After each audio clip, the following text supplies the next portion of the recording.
Before getting into the episode that follows, I want to provide an update that came from the most recent Landmine Monitor report.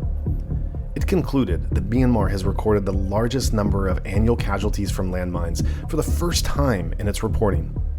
As the country marks this grim milestone, Insight Myanmar is producing a monthly series, Navigating a Minefield, centering on the people at greatest risk as well as survivors of traumatic attacks.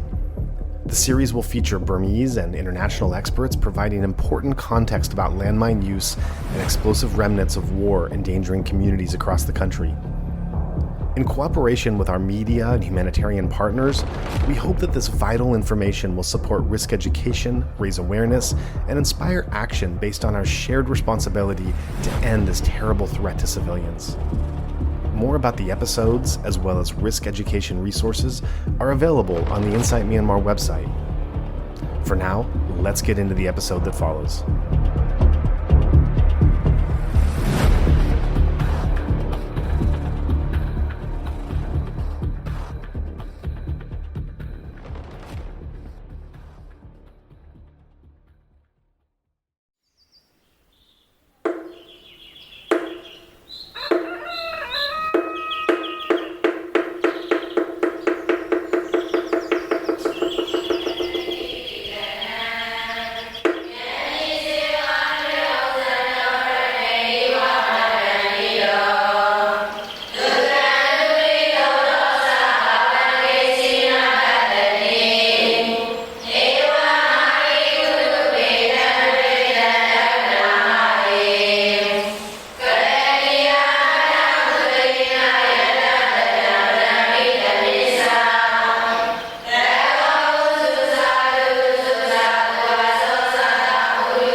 Patrick Nguyen, thank you for sitting down with us for a second time here at Inside Myanmar Podcast. My pleasure.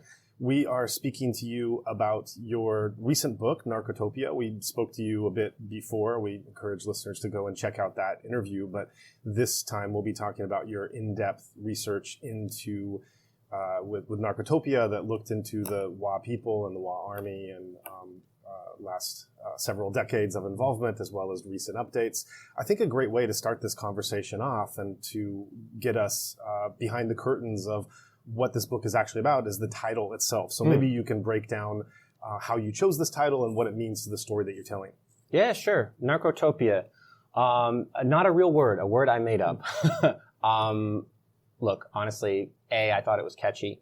But if you want to look at the deeper meaning behind it, the Greek suffix topia is something any word you attach to the beginning of that tells you the nature of that place. So a utopia is a wonderful, wonderful place. A dystopia is a horrible, horrible place. I wasn't meaning to suggest that Wa state was utopian or dystopian, only that not just Wa state, but in the entire environs of Shan state have been so drastically affected by the narcotics trade. It's just a key pillar of the economy for some people good and for many people really quite bad. I think another way that I look at it is Saudi Arabia is a petro-state, and that's why I call Wa state a narco-state. It just means that the economy, the way of life, the financial underpinnings of that area, to a large degree, not entirely, but to a large degree, have involved illegal narcotics. And the book is full of stories of people fighting that, people who benefited from that, and it's just a facet of the region that I think is undeniable. Yeah, and I think that's a great breakdown of where you go in the book, and also a segue from our last conversation where some of these same themes and ideas were brought up there, but certainly expanded on more here.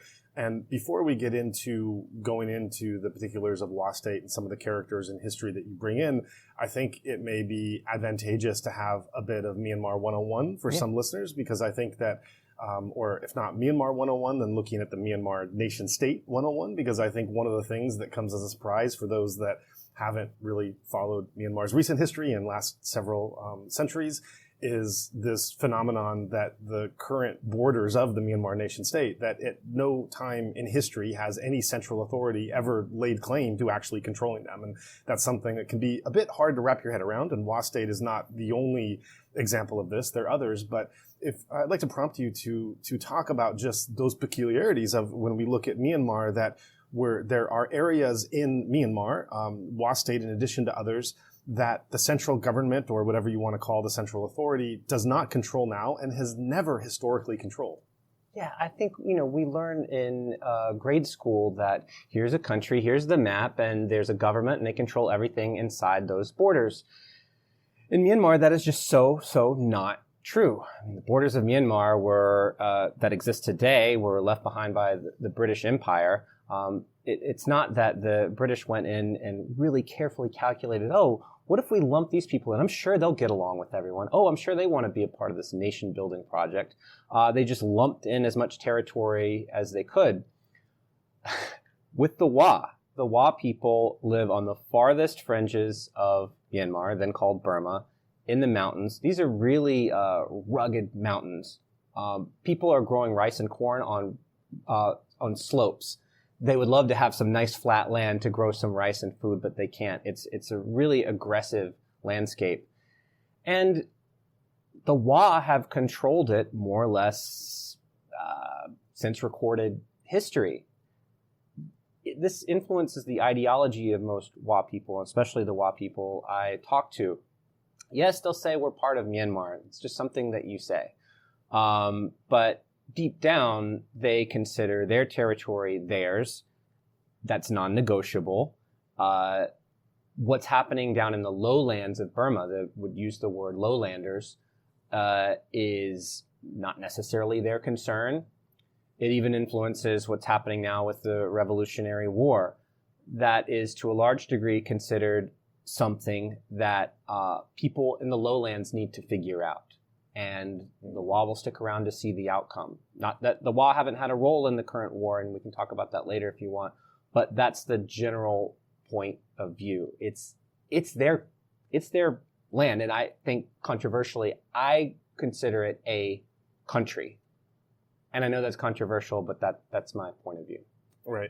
So your book largely starts out by telling a post-war history, and this is when there was a lot of intrigue with the Chinese Civil War and with CIA involvement, DEA. We'll get into that in a moment, but just to give a prelude to where we get to that point, you mentioned how there was the British were largely responsible for lumping a bunch of territories into something together and then calling it something else, and then after an independence, then whatever those boundaries were that they had put together, then went to Rangoon at the time, where the Burmese independent government was.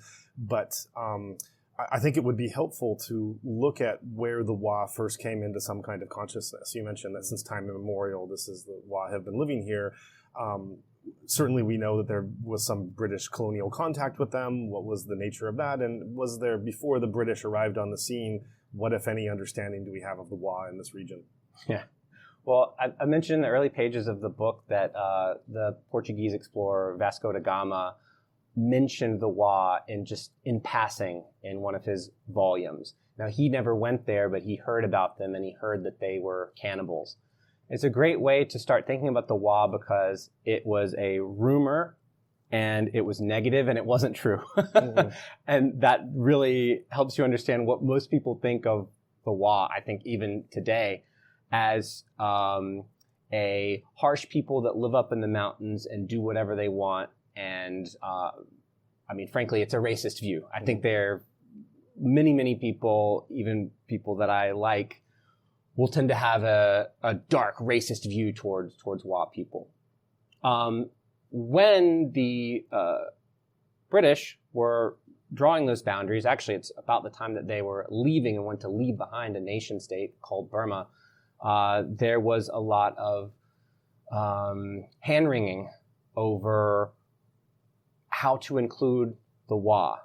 And because they knew that it was only on paper.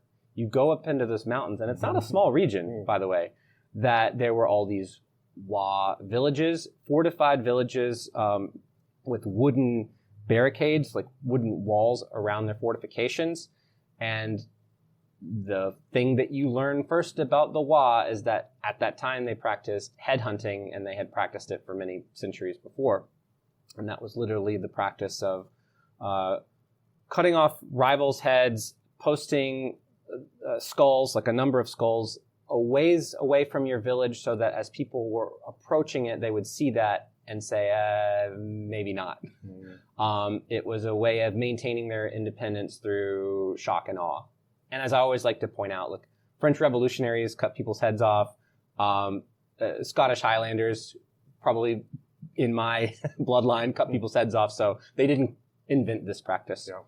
So this is what was mostly known about the Wa. And they're a really egalitarian people that even then didn't live under one great king or anything like that. But there were some powerful men, you can call them chiefs if you want, that were summoned by the incoming Burmese government as the British are leaving. And they basically said, don't you want schools and hospitals? Don't you want to be a part of this nation building project? And they said, no, we want to keep things the way that they are. And to a degree, you can feel that ideological underpinning in how many Wa people see things today.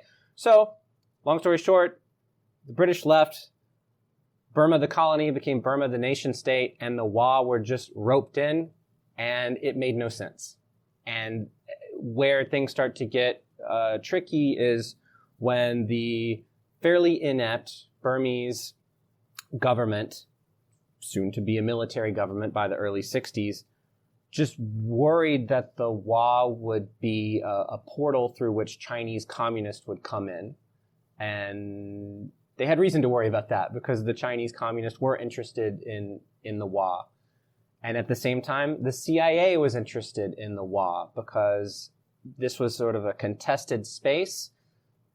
And it was thought that whoever could co-opt these hardy headhunting warriors would have a huge advantage on their side, and it would be good to bring them under your control, no matter which side you're on.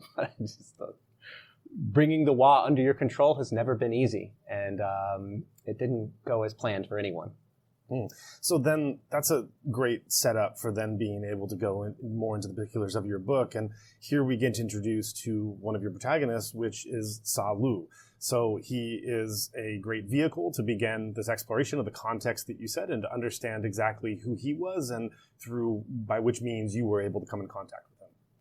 Sa Lu, I've been a reporter for 2 decades. He's probably the most interesting person I've ever met. He was a warrior. You could call him a warlord. He was a Baptist, militant Baptist. He was a Wa man who saw things differently than most of his compatriots. And we'll get into his activities with the United States probably later, but just to pick it up from the beginning, this is a man who was born in the mid-40s. Unlike most Wa, he was raised in this missionary sect, American missionaries who had gone over there and established a foothold sort of in the environs of Wa land and co-opted not just Wa, but another indigenous group, the Lahu, with this fierce militant baptism.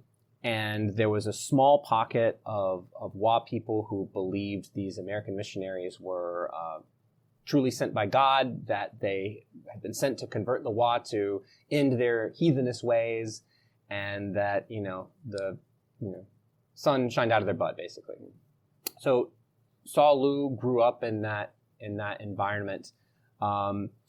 Through his missionary connections, he later washes into lowland Burma, where they have schools and where they have opportunities. He's a young man getting an education, learning fluent Burmese at this point. So at this point he speaks Wa and now Burmese. And Burmese intelligence they were looking for a guy like him. Thought he was sort of a bit of a godsend, I think, because he was a Wa young man who wanted to, I'm using his words, civilize his people. And they thought, I think as an experiment, let's send this kid, 21, 22, can't remember exactly how old he was, back to where he's really from, the Wa Highlands, but the really difficult to tame Wa Highlands, and he will civilize them. And in doing so, he'll go to the Wa and finally complete this task, which is like, just bring the Wa into the fold, be a part of Burma. I know they're going to be way up in the mountains, but we'll just have them participating. And so most people would have turned this down.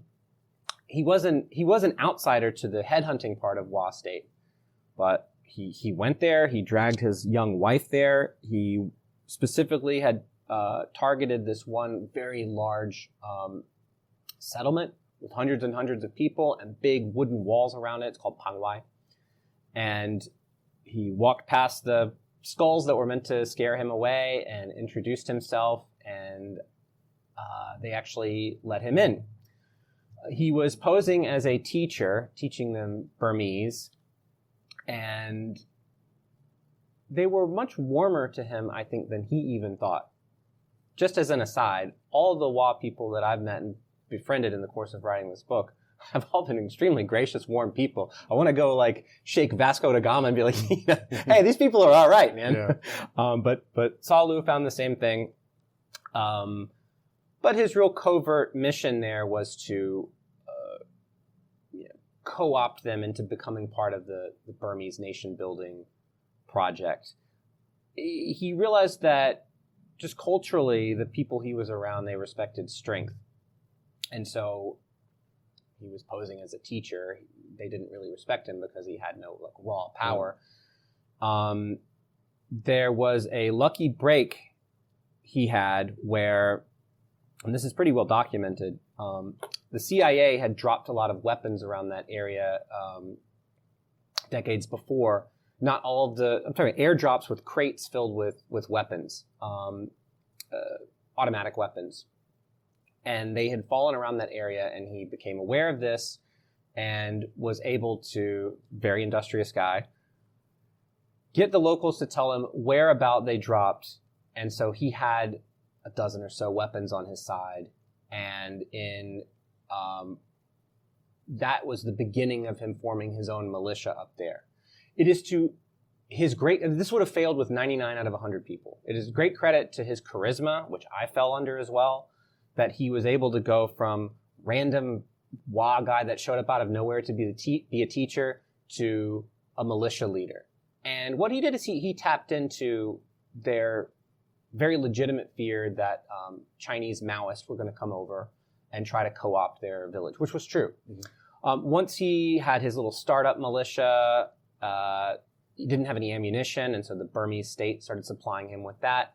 And then with more and more weapons and some very light training and uniforms, and he formed a militia and became sort of a local warlord. So that's Sa Lu's early life.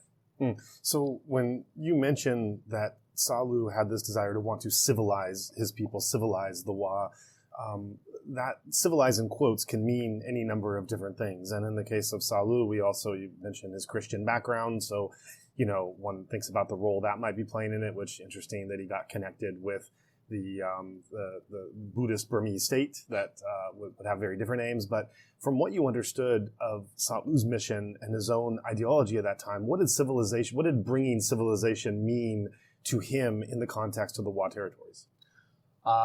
First and foremost, being literate.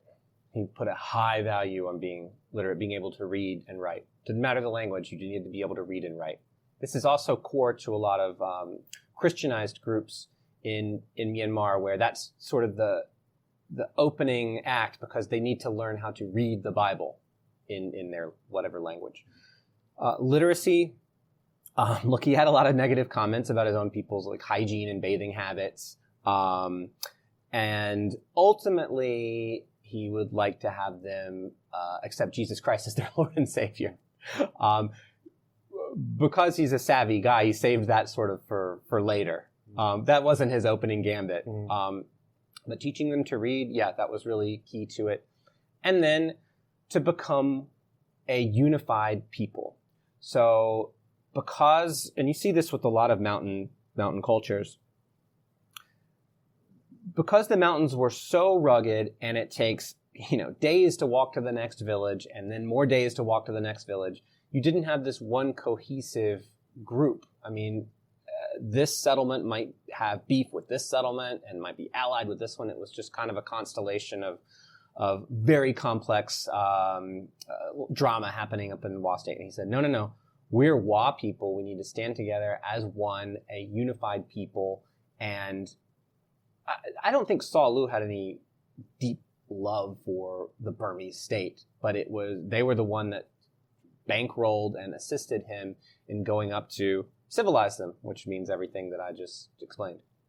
So one confusing thing here I'm thinking as I hear this is that you have the Burmese state at this time wanting, which in this case is the military, wanting to prevent Chinese Maoists at the border and seeing Sa Lu as an agent they can use, a covert agent they can use to prevent, to kind of buffer this Chinese Maoist aggression. And yet later in the story, we then have the CIA coming in and virtually doing the same thing. But then as we know our history, Burmese history in the 50s and 60s, as it plays out, there then became this huge debacle with the CIA pouring more and more money into supporting, fighting against the Chinese Maoists. In some cases, some divisions between what the CIA was doing and the U.S. Embassy in Rangoon, some real tension there, and saying the embassy saying you guys are destabilizing the whole country and you're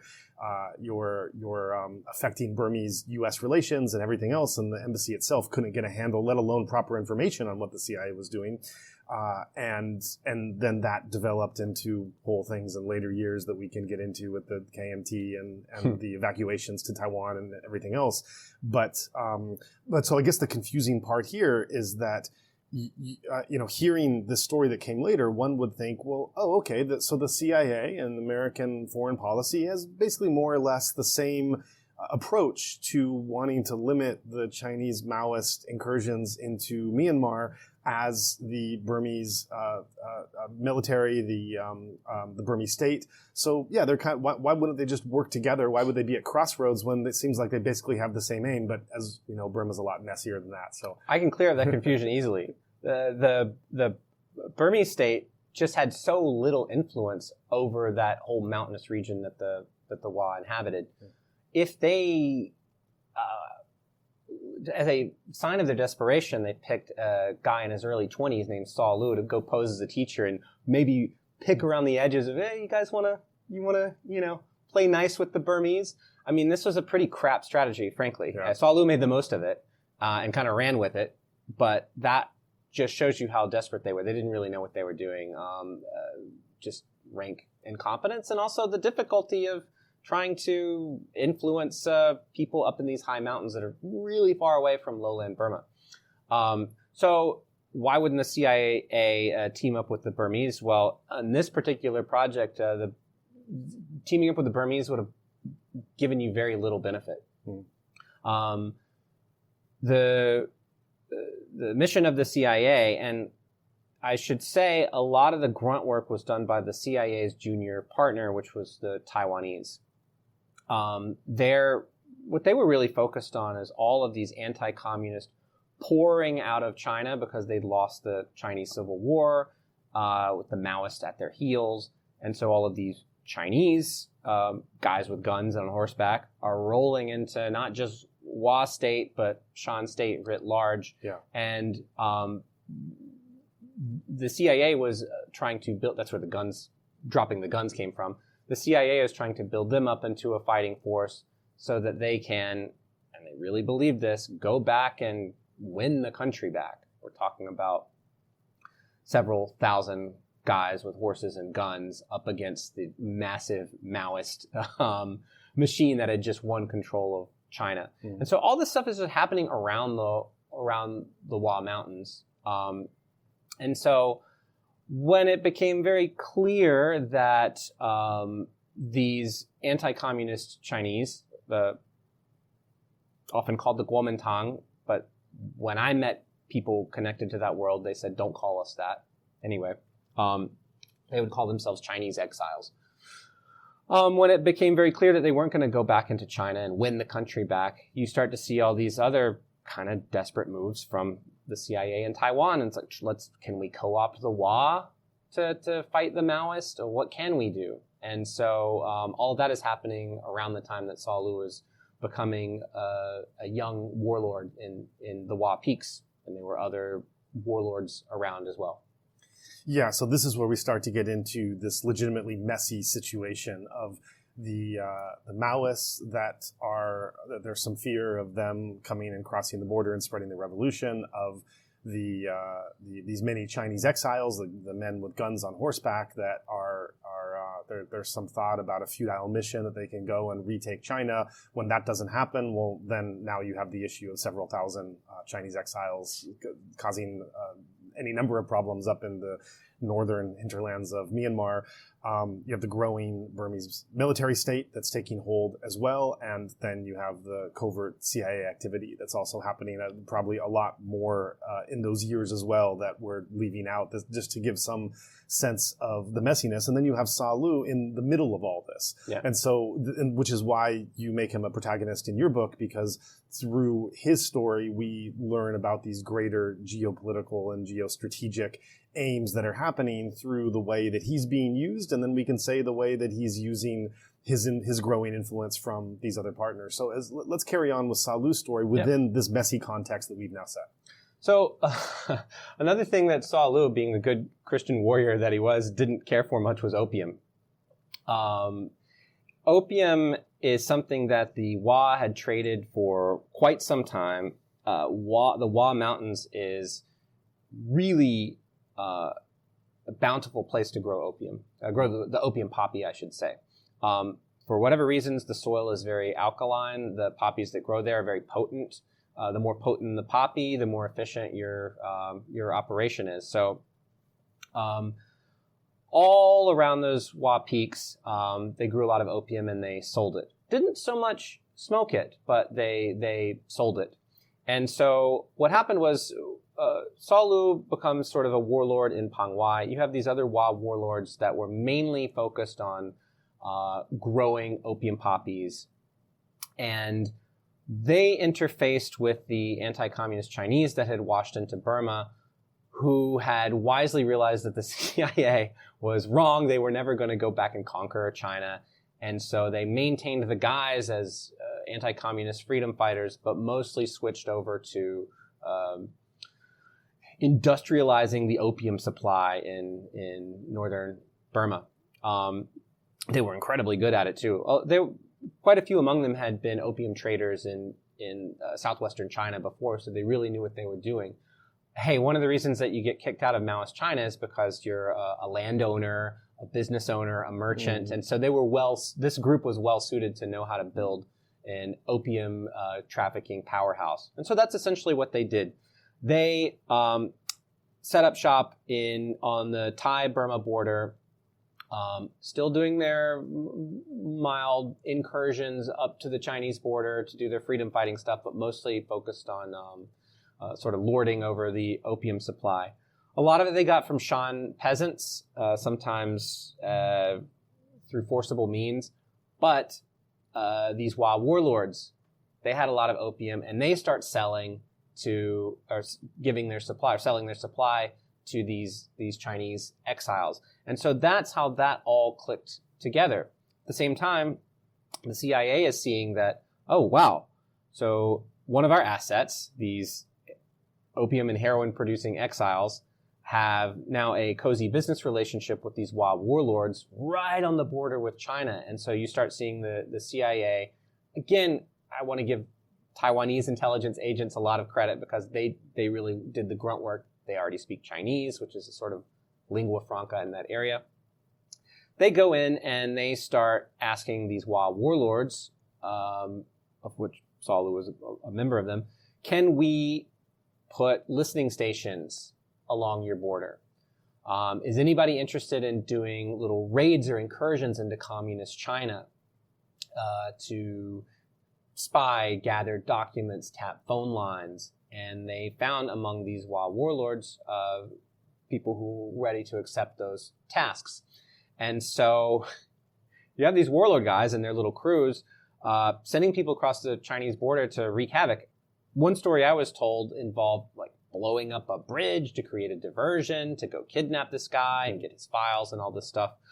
So I don't know how much of these become big fish stories over time, but I think that they were a major nuisance along that Chinese border. So Lu is seeing this as an opportunity to have sort of a common cause among all the other Wa.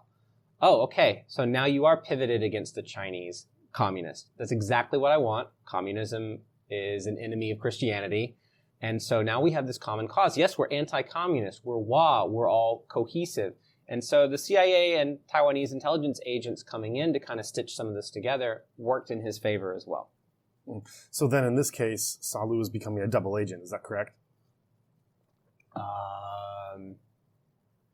I would say that Sa Lu has his own agenda, the civilizing and the unification of the Wa people, hopefully under the grace of God, and everything else is just a means to that end. He still kept in very close contact with the Burmese state, but because he was doing something they wanted anyway, keeping Chinese communists from coming into Burma, I think that they just let him do his thing. That's interesting, though, because while he was keeping Chinese communists from coming into Burma, he was also having access to a lot of guns and gaining influence with these anti-communists that were certainly armed and certainly a force to be reckoned with. And then you have the growing opium trade, which is as you mentioned, is not something he's very fond of, but is something that's starting to kick off with CIA involvement. And so I don't know how much the Burmese state would have known about this at the time, but it seems like some of those things would have been somewhat at cross purposes. Yes. The other warlords under Sa Lu's direction did sign an agreement to be auxiliary units of Burma's military. So they were playing ball with the Burmese as well. In effect, the Burmese junta got what it wanted because they sent this kid up there, and then, a short time later, all of the warlords who were already fairly well armed said, okay, yes, we will uphold this as Burmese territory, and if you send some weapons and things like that. They were more the double agents because, yes, they were continuing to do business with these CIA-backed Chinese exiles as well. I mean, they just, whatever was in their best self-interest, they would go along with. So I think it's still useful to think of them as warlords who mostly did what they wanted. Burmese state, sure, if you can provide some weapons now and again, that's great. We certainly don't want to be communist. Opium-producing exiles, they're buying weapons from them too as well. In fact, oftentimes trading bundles of opium for automatic weapons, American-made automatic weapons that the Chinese anti-communist exiles had access to. So I think their general idea is they just wanted to keep their opium growing going, and they wanted to keep it not communist because, this is a really important point to make, the Maoists hated opium. And you can read books about the Opium Wars to understand why. But they really considered it a vice that would weaken the communist ideology. So these guys know that if the communists do come over and take over their territory, all the opium is getting burned to the ground, and that's not in their interest. But paradoxically, Sa Lu also detested opium. He would have liked that, but and his order of priorities, he was willing to accept the opium as something that he could tolerate for a while, and their heathenism as he saw it too. People close to him did start converting to Christianity. But he didn't make the hard sell for everybody to accept Jesus Christ. I mean, he was trying to work his way there. Unification of the Wa people, I mean, I think he saw that as a first order priority to get anything done.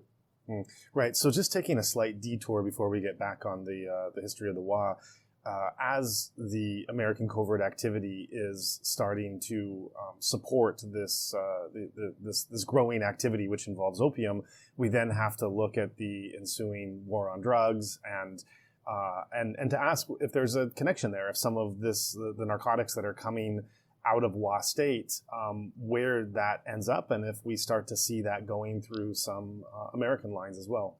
Yeah, War on Drugs kicks off in 1973, and this is all very interrelated.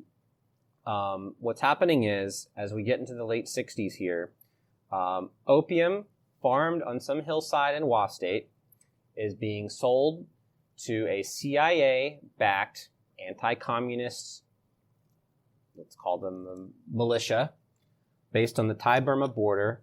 They're opening a lot of heroin refineries, making very pure heroin, and some of that is going to supply the appetite for drugs in South Vietnam, where the United States is trying to beat back communism there. I poured through CIA documents that have been declassified. You can really find a lot of interesting stuff if you dig deep enough.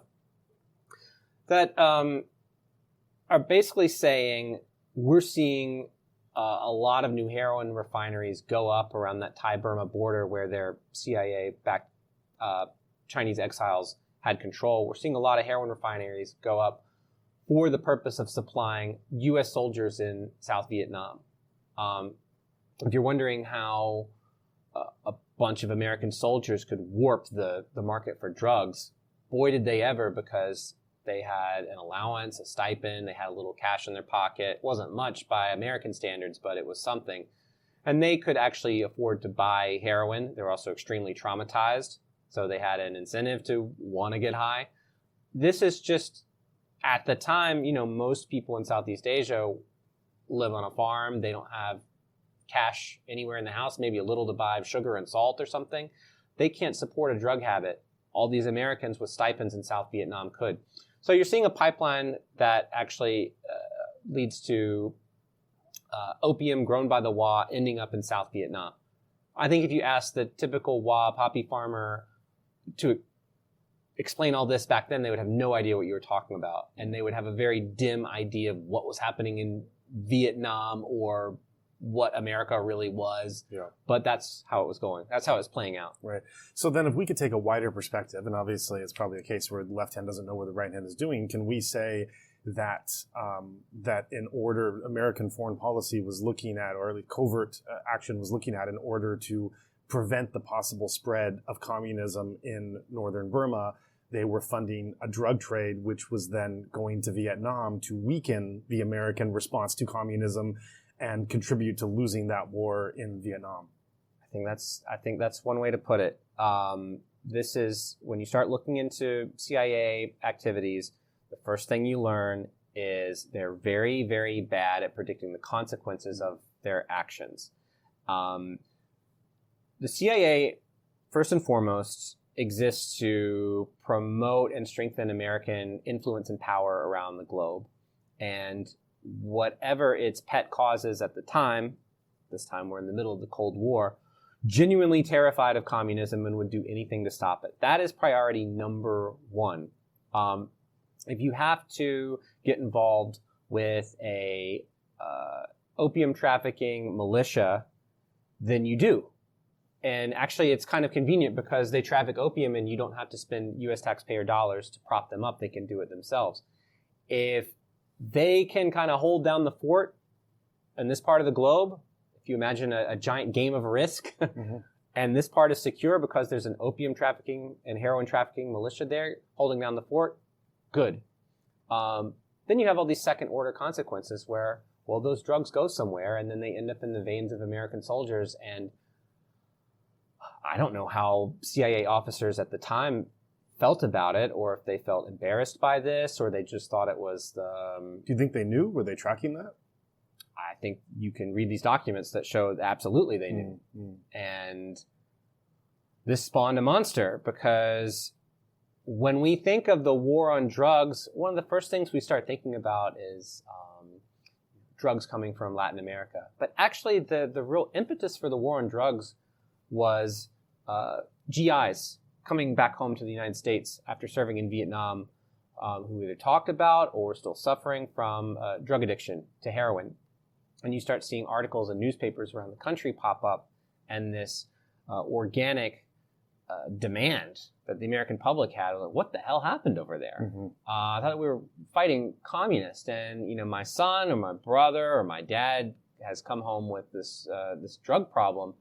You better do something about it. And so at the dawn of the war on drugs, it was a very awkward situation because the public didn't fully understand that, well, some of those drugs that made their way into your brother or uncle's arm came through a pipeline that was supported in some way by the Central Intelligence Agency.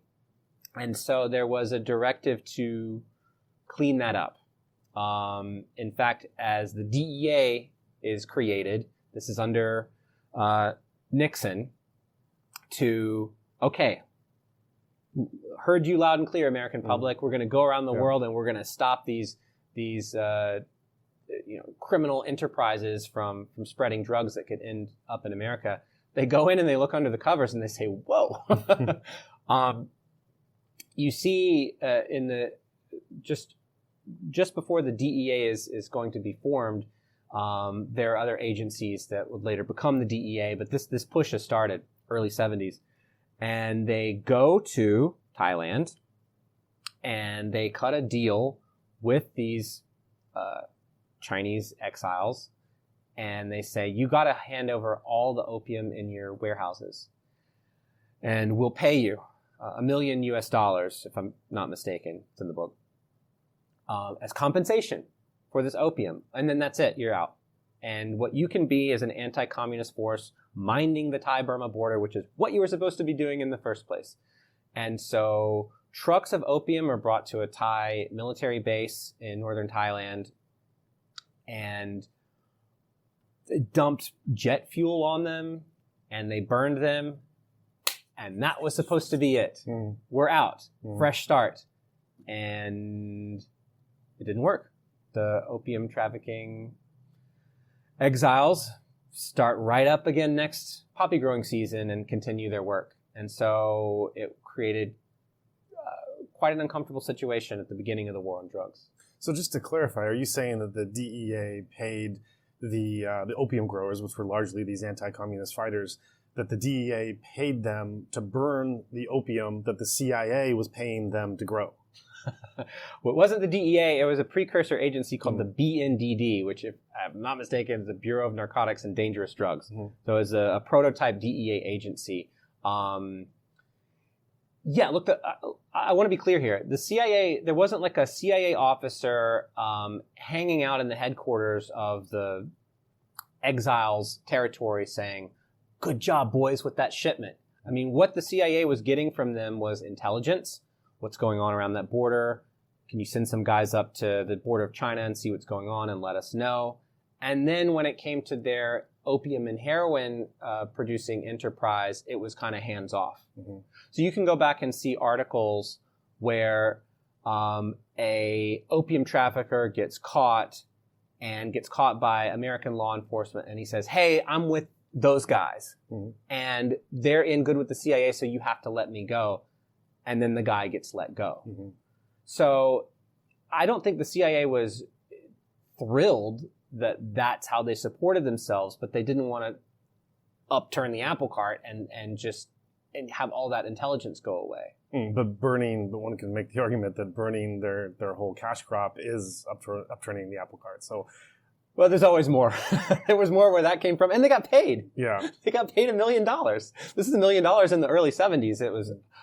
Look, I don't remember the cost per kilo of opium in 1971 or whatever, but it was fair compensation, and it was money that American taxpayers paid to the IRS going to them, and they didn't honor the deal, and I think they thought they were above it all because they had these connections to U.S. intelligence, and they did. Eventually those Chinese exiles, they kind of withered just because the leadership got old and they were new up-and-comers, and they were kind of pushed out of the business by a rival drug army led by Khun Sa. And that's a whole rabbit hole I don't know if you want to go down, but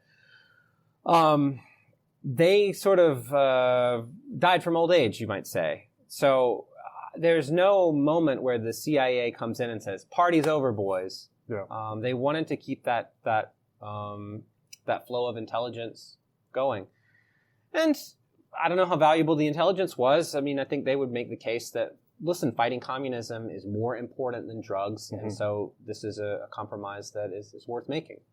And that's the tension that you go on to set up in your book, this DEA, CIA tension. From the American side, of course, there's tensions from the Burmese and the Wa and even the Chinese side as well. But on the American side, the sense of priorities. And if you're coming from the CIA, then you're willing to tolerate, maybe even tacitly support the opium and heroin production, because you're seeing that as maybe not a means to an end, maybe something like that, but also just an inconvenient truth that has to be reconciled with as you have these further aims that you're trying to accomplish. Whereas if you're coming from DEA, those ends are flipped, and you're just seeing that there is a war on drugs, and we need to use whatever, politics aside, whatever you want to call politics, whatever you want to call foreign relations or the international scene, our number one role is to eliminate, to find a way to encourage the elimination of these narcotics. And so then you're painting a picture of the direct opposition that some of these groups and individuals would come in as far as it came to American foreign policy. I talked to a lot of former DEA agents in the course of writing this book, and then even before this, working on organized crime stories. They have a simpler mandate. And it's, as you said, it's stop drugs. And they tend to have more of a good versus evil, black and white mentality. If so-and-so is involved in drugs, they belong in prison. And that's kind of it. Oh, but so-and-so is a great intelligence asset and is keeping this part of the world from becoming communist or Islamic terrorist or whatever the flavor du jour of the CIA is. A DEA officer would say, it doesn't matter. They're a drug dealer. DEA agents believe that when they confiscate a big, gigantic shipment, that they're saving X number of lives. So it's kind of a utilitarian argument. I take 50 kilos of heroin off the streets. I've saved some uncountable number of lives, people that would either ruin their life or actually die and OD from those drugs. And so it's a very simplistic moral argument. The CIA's really complicated worldview. As a former CIA station chief of Burma explained to me, it's like, look, it's a cultural shift. He's like, I don't dislike the DEA, but he said, they lock up bad guys, and sometimes we work with bad guys. And he also said, we break laws. He's like, not American laws, but we break foreign laws, for that ultimate cause, is to make the United States a more powerful and influential country on planet Earth. So you see these clashes. I do want to make clear that it's not that people shouldn't say, oh, there's a drug trafficking cartel out here. I bet they're backed by the CIA. Most of the time, that's not going to be true. Yeah. It's only when that cartel might control some territory. They might have influence. They might have really, really good information that the CIA would say, well, we work with a lot of scumbags, and these scumbags can help us out, so maybe don't arrest them just yet.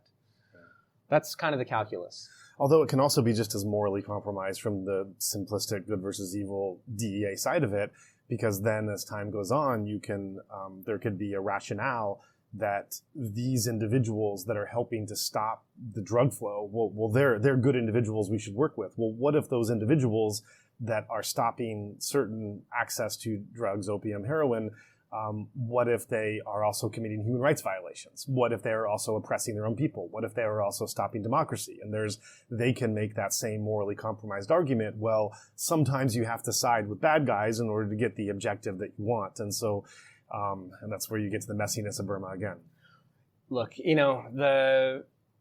everybody has a boss, okay? And DEA agents are no exception. And their career is measured on seizures. If you're If you're a field agent, if you're an analyst, it's measured on, how much intelligence you are able to gather and process about this particular group. And they're trying to impress their boss. And so I think it's true of almost everybody. Whatever benefits you, your career, your prestige, your status, you will find a way to make whatever you're doing seem moral. I mean, I think humans are just incredibly adaptable, complicated creatures that no matter what they're doing, can be like, well, I know that that's not so great, but I have to do it, and it's for a greater good. Mm-hmm. And that goes all the way from drug traffickers to human traffickers to warlords. I mean, everyone thinks they're the good guy. Mm-hmm. That's one of my biggest takeaways from reporting on this stuff for more than a decade. So then, as we start to shift over back to the Burmese side, and to pick up on the trail which you left off, and then we'll bring Lu and some of the other WA characters into it. You mentioned how these anti-communist Chinese, thousands of Chinese that were armed, that were now on the southern side of their border, and were not looking to go back anytime soon. How they start to age out. Combination of them aging out and Khun Sa coming on the scene. So then pick off of who Khun Sa was, and then where he starts to fit into what's happening in WA state. Yeah. Khun Sa is probably the most well-known and notorious drug lord of Southeast Asia ever. He formerly was involved with the anti-communist Chinese exiles group, but he's such a hothead and such an egomaniac, he splits off. He brings on board as the brains of his operation a younger man at the time named Wei Xuegang. Mm-hmm. Wei Xuegang is a half Wa, half Chinese young man at the time who actually got his start working in one of those listening posts in Wa country along the Chinese border. From what I was able to gather, and I talked to multiple people who knew him at various parts of his life, he was, I think, receiving radio transmissions, possibly via Morse code, and then translating that into something that the Taiwanese could have as an intelligence product or a file, and then that might have gone to the CIA from there. So this is a kind of a whiz kid. Khun Sa scoops him up, makes him the brains of his operation, and this guy Wei, from my telling, is really the cerebral backing to the narcotics business that Khun Sa is running, and it really takes off. You start seeing a lot of heroin going from the jungles of Burma to the United States. I think at one point we're talking about on the order of about half the heroin that's washing into the United States is coming from Burma, a lot of it from Khun Sa. And he becomes, to quote a State Department official, the worst enemy the world has. And so at this point, Khun Sa and Wei, his half-Wa protege, are just totally kicking ass and making a lot of money and controlling much of the Thai-Burma border. Now you have the CIA and the DEA are mostly on the same side, okay? The DEA wants to stop this guy for obvious reasons. The CIA does not have a connection with him or a relationship with him, not one that I was able to find, and they see him as sort of a menace on a border with a U.S. ally, aka Thailand. Now they are they're on the same team. Do they always get along? No. There's that culture clash, but the end goal is the same. They would like to stop Khun Sa. Independently of this, as we check in on what's happening in actual Wa country, the communists won, okay? The communists came over and they dominated Wa state for, nearly 20 years, 17 years or something like that. Check my math. And Lu is run out. Any anti-communist Wa has had to flee. And in Wa state, it's gone communist. But the Wa, and interestingly, this is like right about the time the Berlin Wall goes down, and in Eastern Europe, you start to see communism crumble there. The Wa, of their own volition, say, we're sick of this. Mm-hmm. Hardcore Maoism is not the way to go. Mm-hmm. I mean, we were poor before and now we're really poor. Mm-hmm. It's just not working out. Mm-hmm. China over here is also developing more of a market economy. And so hardcore Mao is dead, by the way. We're in the late 80s. Mm. Hardcore Maoism and even Beijing is like, that's not the way to go either. And so in the spirit of the times, the Wa people overthrow the communists and they start what we now call Wa state. And that was in 1989 in April.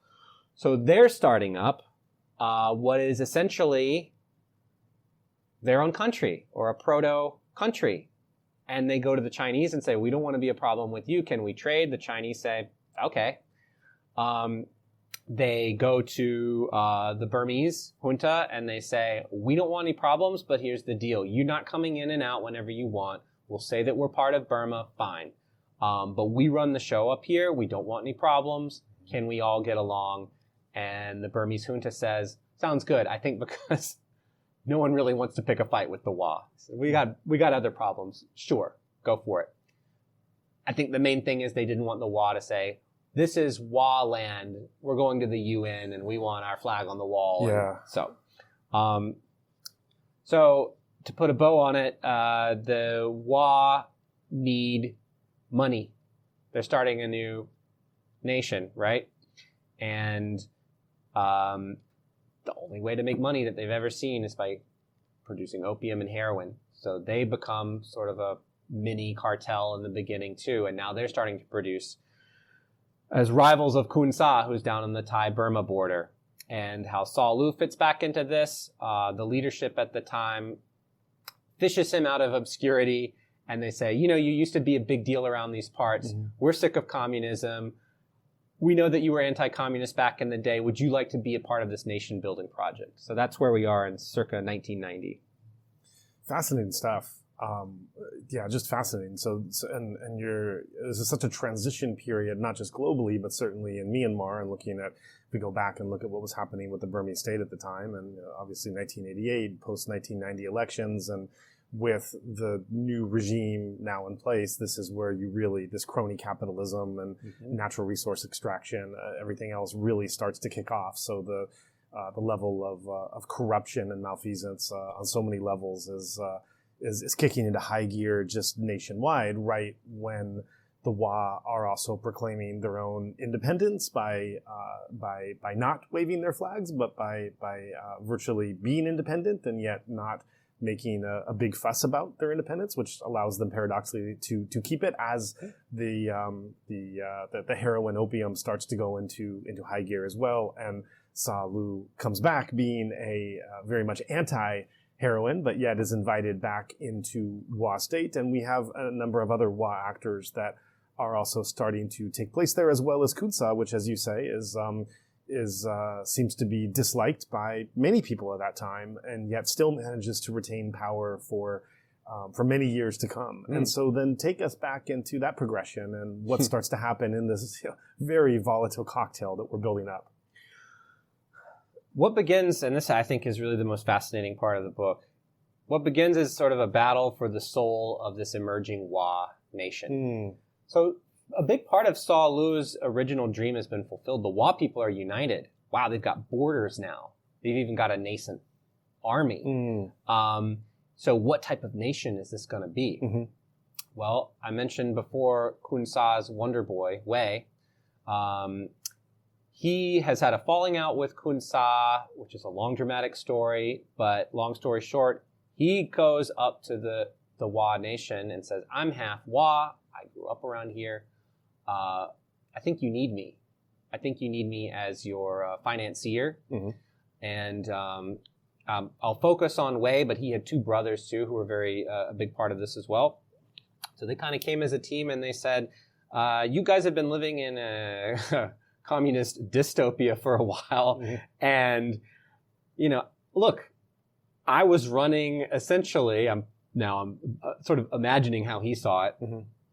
a multi-million-dollar business under Khun Sa that had links all around the world. I mean, he really was a big part of that, and that's exactly what the emerging Wa state needed.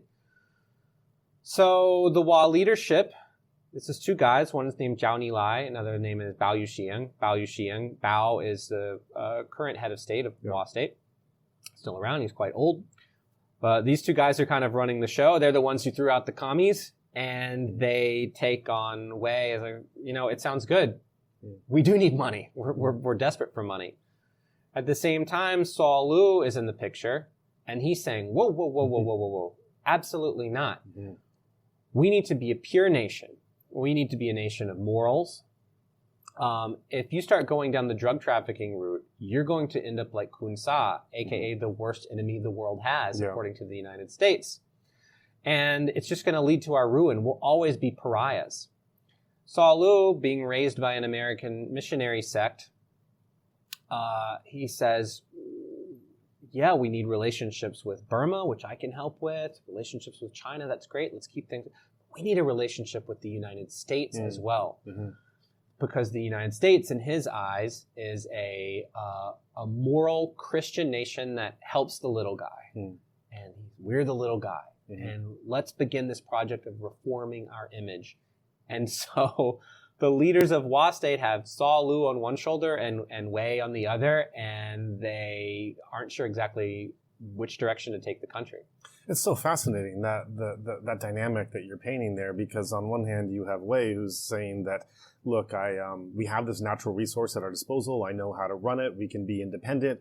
This, whatever we think about or if we think at all about the moral underpinnings of what it is that we're doing here, it is a way to and we use that word again, our quote unquote civilization. It is a way for our protection, our independence, our security, everything else. Maybe we can transition out of that at another point. Maybe leave that for the future to talk about. Maybe we don't need to, but at least this is what we have at our disposal in order to achieve our ends. And as we're saying this, I realize so much of this conversation is about what are the means and what are the ends and what are the accommodations that we're willing to accept to get there. I think that's a kind of moral relativism that we're seeing from all these different points of view. And the other side, you have Sa Lu who's saying, no, this is going to lead to ruin eventually. Let's operate with eyes wide open. Let's not fool ourselves. Let's build this the right way so that we're not building castles on sand that we know we're just going to get wiped down eventually as we see the sweep of history. And I think at some point you're saying that Sa Lu is even looking at a kind of Marshall Plan for Wa State from the United States, hoping that he can get some kind of support to be able to, build and develop, again, civilization, build and develop the right way. That's pretty much correct. Sa Lu, when I met him over our many meetings, at one point he tells me that he used to be a DEA asset. And I say, okay. Sa Lu told me a lot of things, and then I had to go and track down people who could confirm if it was true or not. And I found ultimately that, other than maybe not remembering a few things right, that a lot of his stories, even his more astounding stories, turned out to be true. This is one of them. So he's like, I worked with this guy. His name is Bruce. And I managed to track down Bruce. But Bruce is not with us anymore. He's passed away. And I keep tracking, and finally I find Sa Lu's handler in the DEA, and I describe him, and he goes, "Oh, superstar!" And I say, "Huh?" He's like, "That's what we called him. That was his code name, Superstar." So to rewind a little bit, Sa Lu, with the approval of the leadership of Wa State, which is essentially a one-party state. I mean, it's not a Jeffersonian democracy, okay? A one-party, pretty militarized state and a budding drug cartel, says, can I go to the DEA and start talking to them and offer information about the drug trade writ large, and including some of our stuff, and see if they'll give us some sort of concession for it? And they say, sure, go ahead. Well, I think there were more misgivings than that, but they said, okay, Sa Lu, let's see. If you can get the United States to offer us some money, a Marshall Plan, as you put it, but the U.S. comes in and brings schools, finances roads, hospitals and the whole thing. If you can get them to do that, that's great. Until then, we're going to continue producing heroin. So Sa Lu makes contact with DEA agents in Yangon, Rangoon as it was called at the time, and starts giving them stuff, and they think they've hit the jackpot. And so, again, this very charismatic guy, they fall under his spell, and once they're kind of hooked on all the incredible inside information he's giving them, that's when Sa Lu rolls out let's level up. Astonishingly, he convinces the DEA, not just the agents in Yangon, but they go to their superiors in DC and they're like, I think we've got a really great alternative way to fight the war on drugs here. Mm-hmm. There's this big bad drug cartel, the WA. People are still thinking they're headhunters at this point, right? Mm-hmm. I know they seem out there, but what if we co-opt them? We have them wind down their drug trade, and we bring in American aid. They wanted to do it through the UN, but minor detail. And we sort of deliver Sa Lu's vision. Now we're going to have them just burn heaps, not just heroin, but the poppy fields themselves, just raze into the ground. It's not coming out of the ground anymore. In one of the most bountiful poppy growing areas in the world. Wow.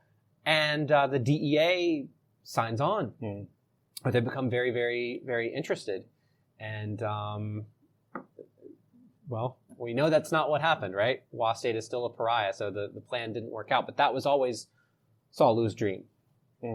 That doesn't seem too dissimilar from the proposition that Khun Sa made the United States. Yeah. Right.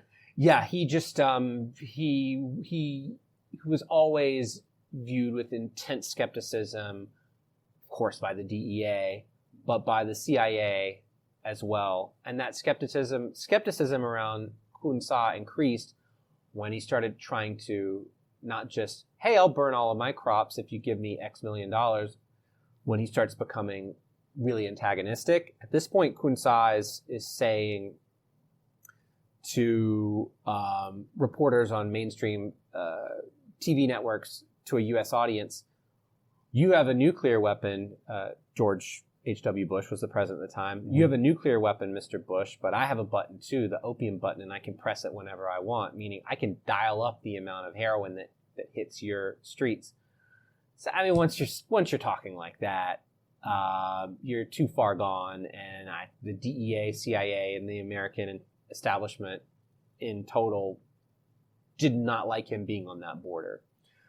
Sa Lu comes in, and he's a good Christian Baptist guy who's tough as nails, and there isn't all this bad blood with the WA. In fact, if you wanted to dial back to the early parts of the Cold War, the CIA was interested in co-opting them then, so maybe get that started again. And,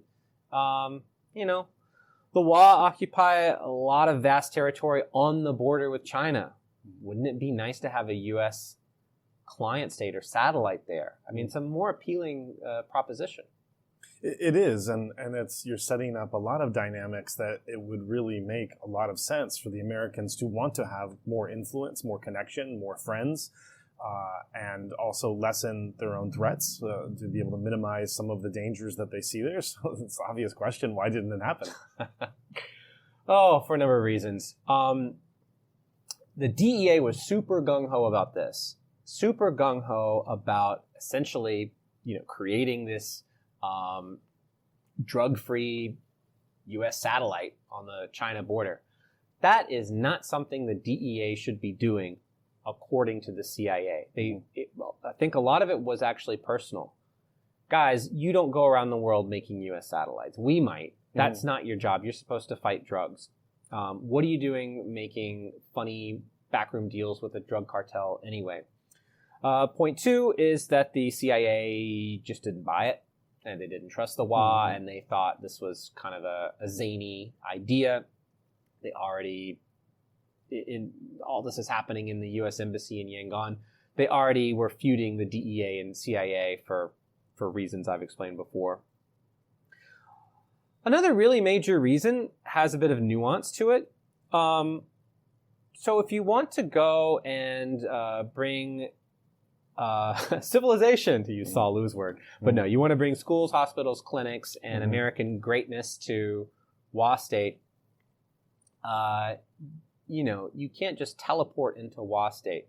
This would have been something that you needed to cooperate with the Burmese regime in doing.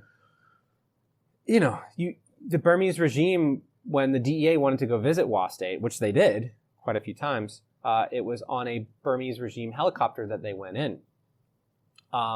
Whenever the DEA, when this project got pretty far along, they had to go to the Burmese regime and say, would this be okay with you? This is happening in your country. In general, the DEA tries not to defy the host country because the way the DEA works is they rely on their cops, their troops to make arrests, to seize the drugs. The DEA is kind of just in the background supporting it. So this would have involved the Burmese regime being a part of the project. They would need a little taste of the donor money as well and the aid, of course.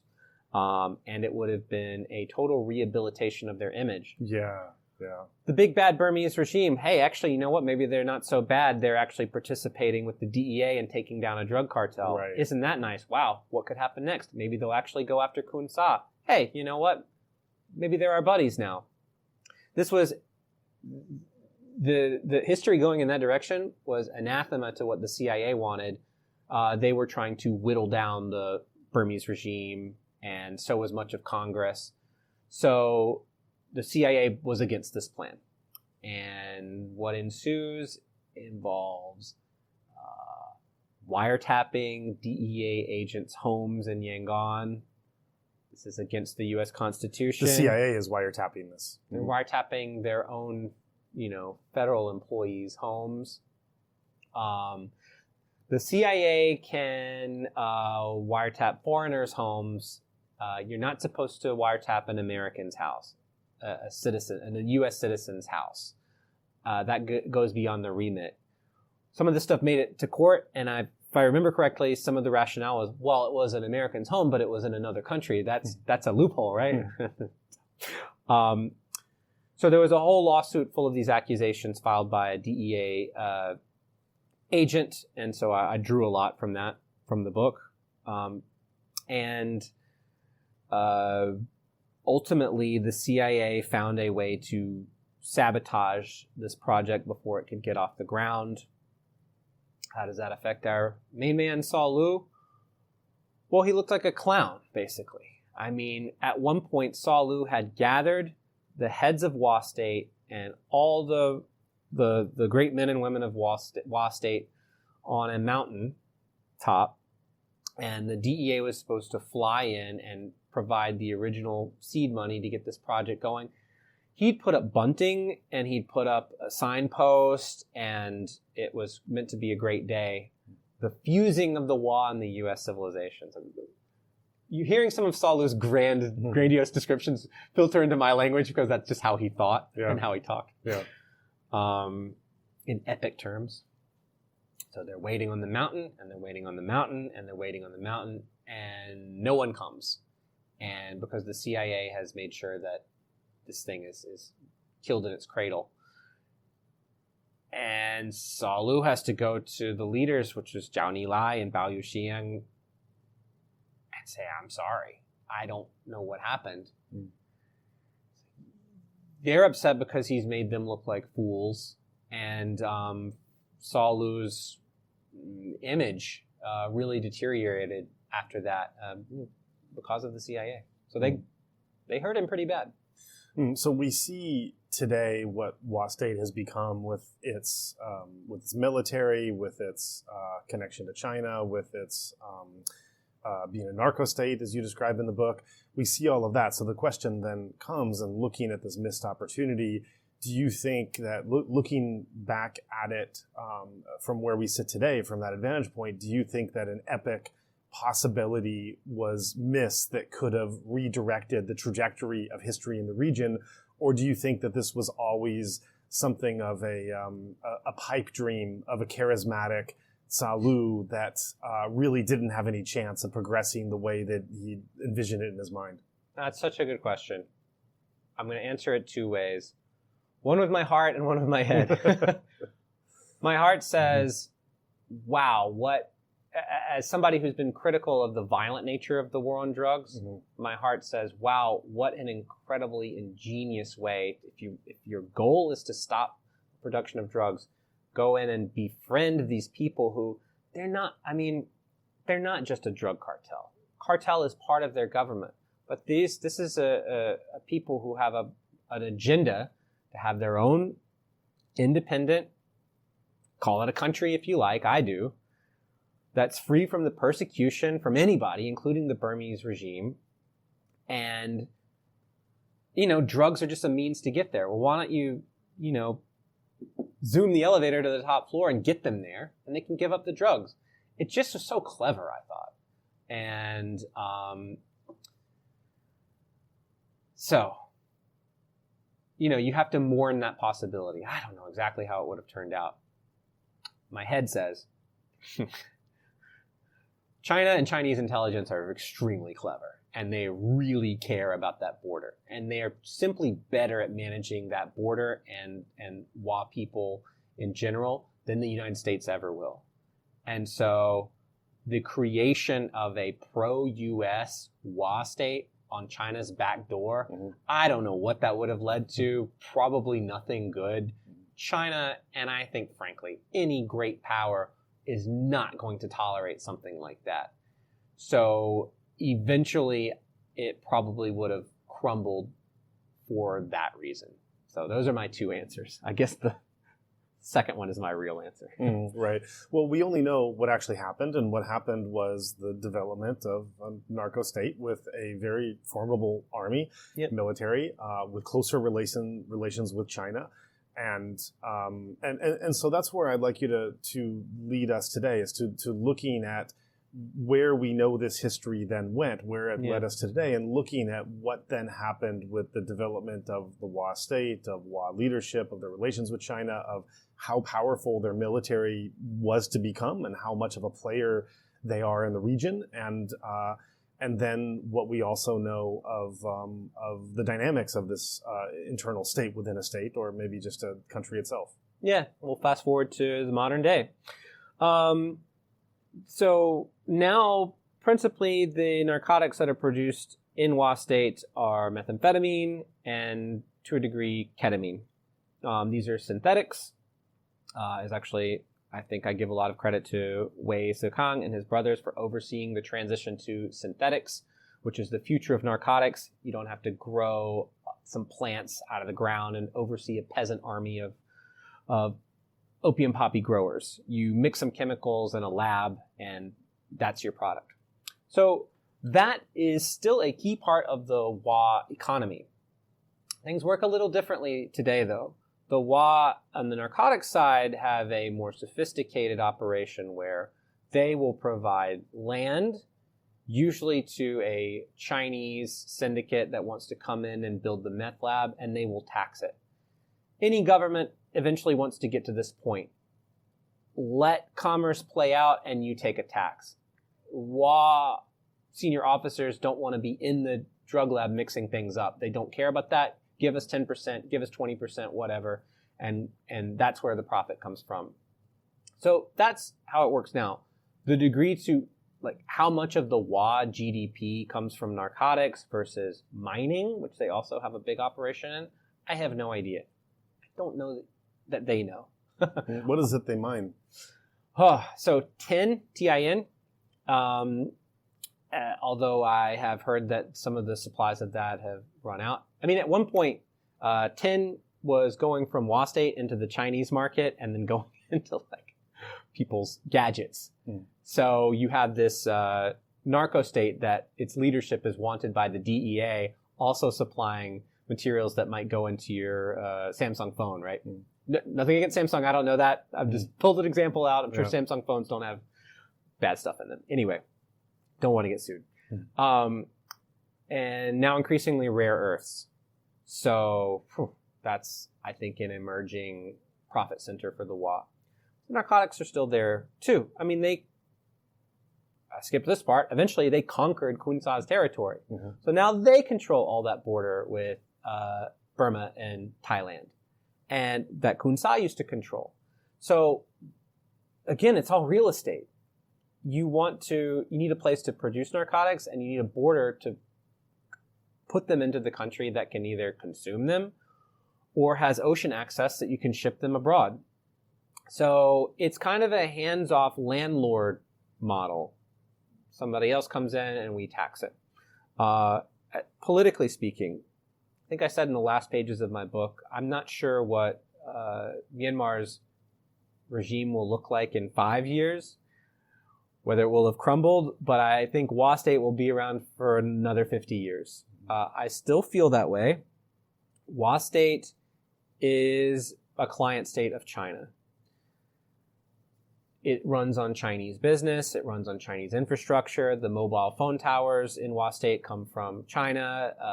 The medical expertise comes from China. The highways, they have these pretty impressive roads, actually, through Wa State, overseen by Chinese engineers.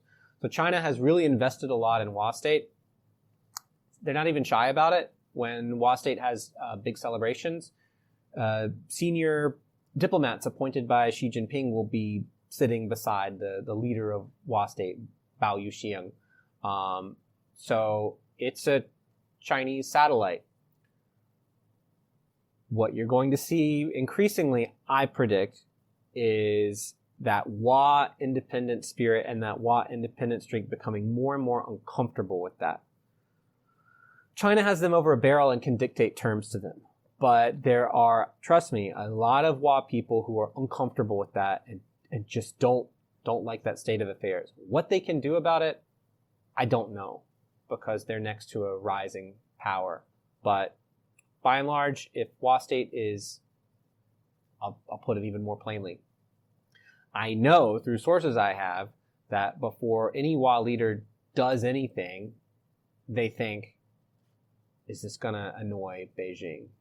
They run that as a filter through their head for their own survival. So that's the status quo now.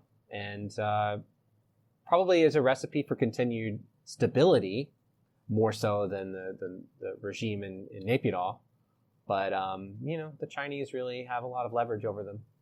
And yet the Wa are not without their own armed forces. And it's, as we've mentioned, it's a very formidable military. And so what can you tell us about the development of that military? Because this is, again, and we widen out the scope and look at the Burma scene. What's been remarked upon by several analysts out there, it's quite interesting, is that the two of the most impressive and formidable ethnic militaries in Myanmar did not exist in any form, a decade or two ago. Of course, AA being the other one. Mm-hmm. This is, just the nature of the rise and fall of all the different ethnic militias that are out there and the complexity in trying to track them. But certainly when you look at the Wa military, just in terms of how strong it is and how it really came from nowhere to develop what it is, and that is a feature of security, that they do have their own military that can be used. What can you tell us about how that was developed, how strong it is, as well as whatever you know about the arms production that's able to be maintained locally? Yeah, they have 30,000 troops and I think 20,000 reservists. As I commented in my book, that's a army on par with, if you're just looking at manpower, Sweden, Kenya. Okay, this is not a joke. Yeah. They have pretty high-end military hardware that has, somehow it happens to be exactly what the PLA uses, the People's Liberation Army of China. Mm-hmm. I wonder why. Mm-hmm. So clearly they are armed by China. We're talking shoulder-fired missiles that could potentially take out a fighter jet, stuff that other groups like the Karen, the Kachin can only dream of. They would love to have this stuff. Armored carriers, armed drones. They love to parade their military hardware so that everybody can see how powerful the Wa are. It's not a mistake that they've had a reliable stream of income, I think largely from narcotics, and they are able to sustain such a large army. Armies like that are not cheap. Yeah. So their army's big, their army's tough. No one wants to mess with them. They also produce their own rifles. I think it's called the Wa-81. It's a copy of a Chinese assault rifle. If, like me, anybody likes to go on social media and see all of the battles filmed by ethnic armed groups and PDFs, you'll often see them holding one of these Wa guns in their hand. Yeah. It'll be a mishmash of guns, stuff they've stolen from the junta and stuff they rigged themselves, but a Wa rifle will often be in the video. The Wa, again, coming back to the start of the conversation, they see the Revolutionary War as something that lowlanders are going to have to hash out. But they are more active players than they may seem. Yeah. They're not going to get involved, but they have provided support to the Arakan army. They provided a lot of support to the TNLA, the Ta'ang, a lot to the Kokang, and a group that's colloquially called the Mungla Army to their south. I forget the acronym. Is it NDAA? Anyway. They formed these like buffer states around them. Mm-hmm. What any rising country wants to do is have influence over all the other groups. So if the Myanmar military were to ever come towards them in the mountains, they have like 3 or 4 groups that they support surrounding them. They've supplied money, they've supplied weapons, probably intelligence as well. So they're in pretty good shape. However, within the past week, there's been a really negative development from the Wa standpoint. China, which seems to be placing more of its bets on the regime moving forward, especially as we get closer to an election in December, came in and used its leverage on the Wa like in a way that the Wa really, really, really did not want to see coming. And they said, quit supporting all of these other groups. Oh. The Kokang came down from their mountain stronghold, and they took over an entire city, Lashio. Much of the reporting for my book actually takes place in Lashio, because that's where I met Saul Lu. They took over this entire city and were holding it. I think it's one of the most impressive gains from anti-junta forces of this entire war. Yeah. And the Chinese said, nope, you're going to give back that city, and you, the Wa, who are acting as sort of the big brother or big daddy to these other groups, cut it out. Stay in your lane. So that just happened. And so when I say there could be a pushback among the Wa, wow, we worked really hard with our blood, sweat, and tears to create, this system where we're like sort of the sun at the center of the solar system in northern Myanmar. That's getting eroded by China. So, wow, that's a lot to take in. Yeah. It also it answers the question that was on the tip of my tongue the whole time you're talking, which is how in the world are the Wa continuing to support and provide weapons, funds, other things to all of these other groups when simultaneously we see Beijing that is wanting to, as you said, placing more of their bets on the junta. But that answers the question that obviously Beijing was not happy about that. And that is also such monumental news, because if these resistance forces are getting so much of their support from Wa in their battles, which they're largely winning in overwhelming fashion, except when airstrikes come in against the Burmese military, then if they start to be cut off, how will that impact the trajectory of the fighting that happens? And when the election comes in it, we know that the Burmese military is wanting to control as much ground as they can prior to the election. They don't care if people are actually living in those territories. They don't care if they have to push people to the ballot box in December with a rifle in their back to be able to make the vote. They just want to simply be able to say that we have more percentage of territories that we've gained, to be able to show that their election is more legitimate, even though we all know what the result is going to be. Sure. But if those resistance forces are then getting less support in these ongoing battles, then we see how that's all playing out with the election looming. Well, you fight your ass off and you take over an entire city. Lashio is not just some city, by Yeah. the way. It's home to Northeastern Military Command. This is the junta's main outpost in that part of Myanmar. And they come in and they take over. And I mean, you can't imagine, a bigger victory than taking over an entire city. But if China can come in and say, then flip the chessboard and say no, then look, I think this is one of the most deleterious things that's happened for the resistance in total since the Revolutionary War began. And I worry that other analysts, I mean, look, I'm not an expert on anything, okay? I'm just a journalist who's really interested in Wa State, okay? But I worry that other analysts miss it because the Wa don't really talk to the international press. I get this stuff from Wa friends, and it's out there. All the exile press has covered this. But they're not as engaged with, say, exile media, and certainly not English language press is what I really mean. The way that the Karen are, the Kachin are.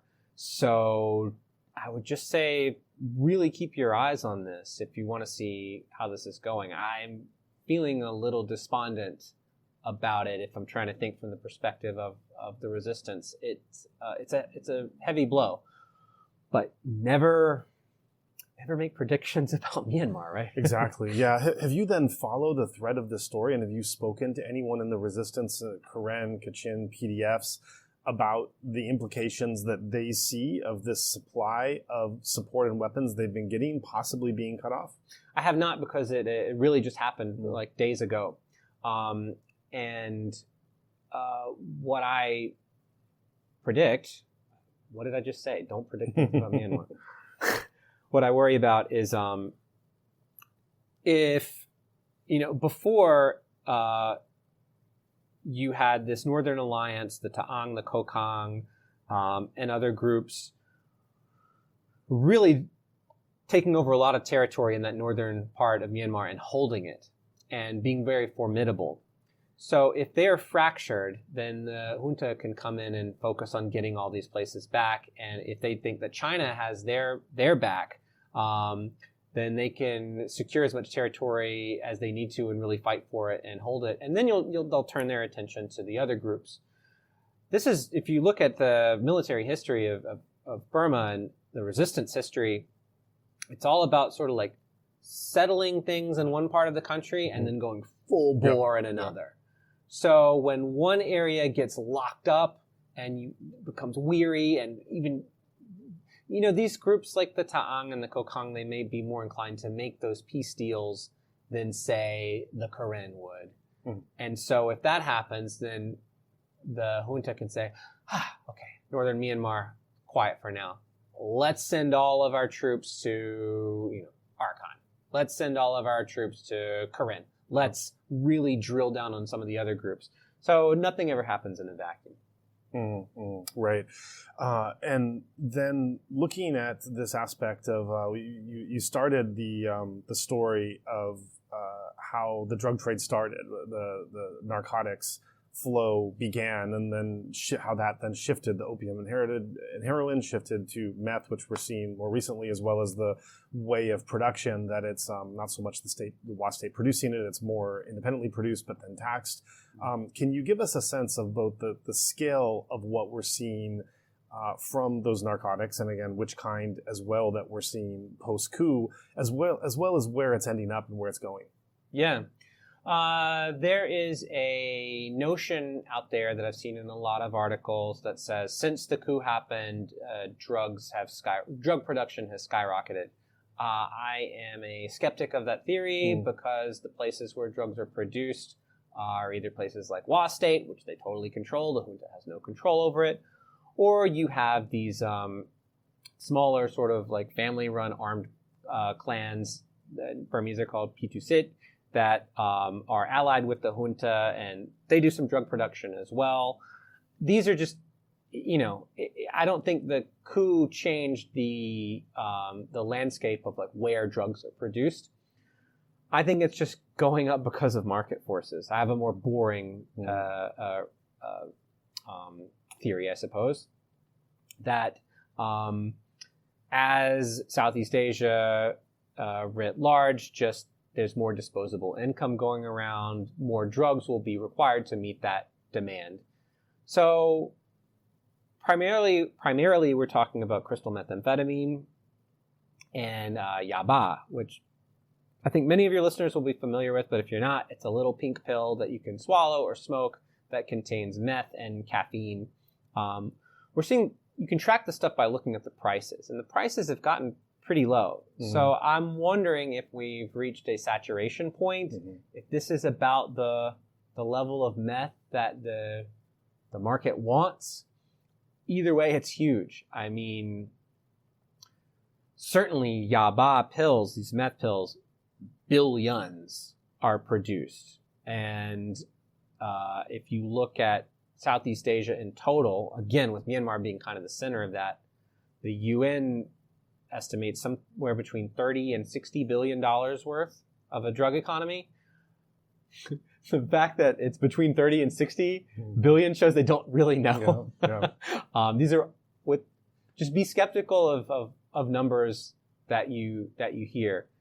It's huge. It's really, really huge. And more evidence for this is just you look at a group like the United Wa State Army and just how solvent they are compared to groups, I think, like the KNU, which I don't believe are involved in drug trafficking. And they're tough fighters, but they're fighting on shoestrings, right? Just look at the health and the quality and the formidability of the Wa, and I think you can see what drug profits buy. Let me just also add to that. The average Wa person, including the average Wa soldier, is not in a cartel. Many of them have never seen drugs, couldn't afford them. Again, this is happening with outside syndicates coming in, building a meth lab somewhere in the territory, and it gets trucked to Thailand. If you see a photo of a Wa soldier, male or female, don't say, "Oh, look, a narco soldier." They don't have anything to do with this stuff. Yeah. If you see a soldier in the Saudi Arabian army, don't go, "Oh, he must be an oil baron." No. This is something that happens away from for the most part, away from the average grunt's eyes. Right. Let's return back to some of these three main characters that we talked about in the Wa community. We have Sa Lu, have Bao, and Wei, and update where those three are at, what they're doing today, as well as at least in the case of Wei, as you go into in the book, just the real international scrutiny and attention that he drew. Yeah, I guess I'll start with Wei. Wei was in position to be the next Khun Sa, meaning the big bad guy that the DEA put posters up everywhere and sort of fermented anger in the American public. We're going to get this guy. And there were some attempts to do that. Wei, just in general, is really good at keeping his mouth shut. He's not a loudmouth. He is... He's a quiet, intelligent operator. I heard stories about like people taking his photo and him being like, break the camera, basically. Like, he does not allow people to take his photo or see what he looks like now. From what I was able to gather, he's in his probably late 70s now and in a stage of semi-retirement. The DEA never caught him. He has basically rode his drug empire into the sunset, and now I believe that people under him have learned all of his tricks and are running it on their own. I don't know this for sure, but I don't think he's the one picking up the phone and running logistics anymore. I think he's aged past that. I could be wrong, but I think he's mostly retired. Bao is also up in years. Also wanted by the DEA, never caught him. He is officially he is the head of Wa State. At this point, I think it's safe to say that the Wa have managed something very difficult, and that is sort of a secession, so that his sons and other relatives are now running the show in a dynastic fashion. If you look at the hierarchy of who controls Wa State, there's a lot of people with the last name Bao. So it's his sons, their Baos. You got Bao cousins, you got Bao nephews. It's a bit of a family dynasty type thing. I don't know. He looks pretty creaky on his feet, so I don't know if he'll be around a lot longer. But safe to say, the government of Wa State is in his family's hands, and they'll move it forward. Okay.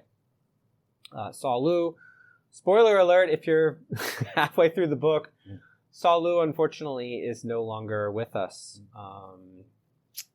He died from COVID. So anyone following news in Myanmar remembers that really nasty wave of COVID, I think in 2021, where the coup had happened. Services were awful. Hospitals were overwhelmed. People were afraid to go to the hospital. And a lot of people, especially older folks in Myanmar, started passing away from COVID. So he passed away, and I continue to be really close with his family still. I keep in very close touch with them. I think they'll always be a part of my life. And, you know, I've been asked by people who've read the book, like, oh, would you call yourself, like, friends with Sa Lu? Or were you an admirer of his? And I would say that about certain members of his family. I can't think of anyone I've ever met who I'm more different than. I mean, he is like made of granite. This guy survived torture, went into battle seemingly fearlessly, made all of these giant risky leaps in his life and often really suffered for it, and never ever questioned whether he was doing the right thing. Believed he was sent by God to be an agent for goodness on this earth. And just about everything I said is the opposite of how I am. I question, you know, did I put the right pair of shoes on today? And I'm not made of granite, let's say that. So I was drawn to him because we're so different. And, you know, I'm not sure I'll ever meet another person that interesting till the day I die. Wow. I'm also interested in the trajectory of Wa State itself, because places are not monolithic, and we can talk about the elites that are in power and the decisions that have been made and where that lands it, and the Chinese relations and everything else. But, you know, as we saw with some of the tensions and battles that were playing out in terms of what the nascent Wa State and their identity and what they would become, you know, I'm wondering about the fissures and the tensions within Wa itself, of those who, and the political system itself and the economic system. Are there the freedoms that are granted? Are there minorities? Are there younger generations that are looking to the West or looking for greater aspirations of what they want their state to become? Or that are there anti-Chinese sentiments? Are there those whose opportunities are being denied or unhappy with you know, what I would assume would be some sort of military conscription that would be having to join those ranks? What are the tensions that you see playing out that could impact the future of Wa State as well? Economically speaking, I think the problem is there's no middle class. There's a agricultural class. I mean, people literally just farming what's in their backyard. And again, the land is really quite bad. And that's a large number of Wa people. Their health, if they need to get health care, it's not very good.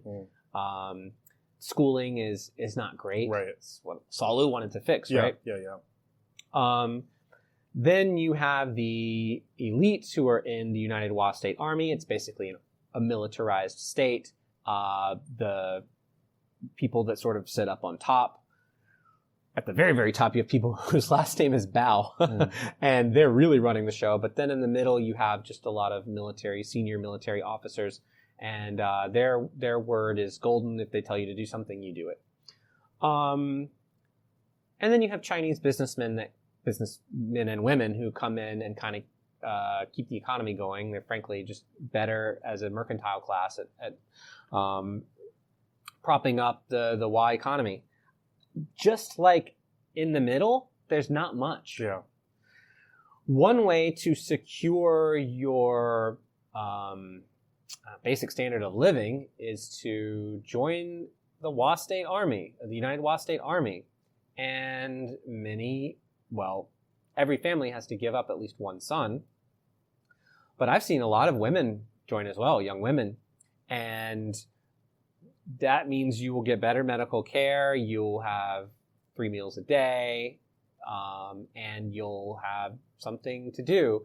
And then when you're in the army, then you can then make connections, because the path to any type of prosperity is through the army. I mean, they run the show. So that's what I worry about economically. There's just, not enough of a middle class. Culturally, Wa State is seen as this like black spot on the map you can't peer into. If you get this Chinese app, I don't speak Chinese, but I think it's pronounced Douyin. It's Chinese TikTok. You can peer in all day long. All those young soldiers are on Chinese, let's call it Chinese TikTok, all day long, doing their little dances, playing the guitar and like crooning at the camera, and doing things that are remarkably similar to what teenagers and young people do in every other country. Yeah. So, every time that I interface with Wa people through friends, or even by just looking at this app, I'm just struck by how normal they are.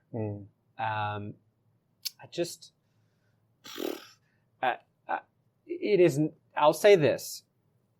There are more opportunities in Wa State because of the Chinese economic influence than there are in most other parts of Myanmar right now.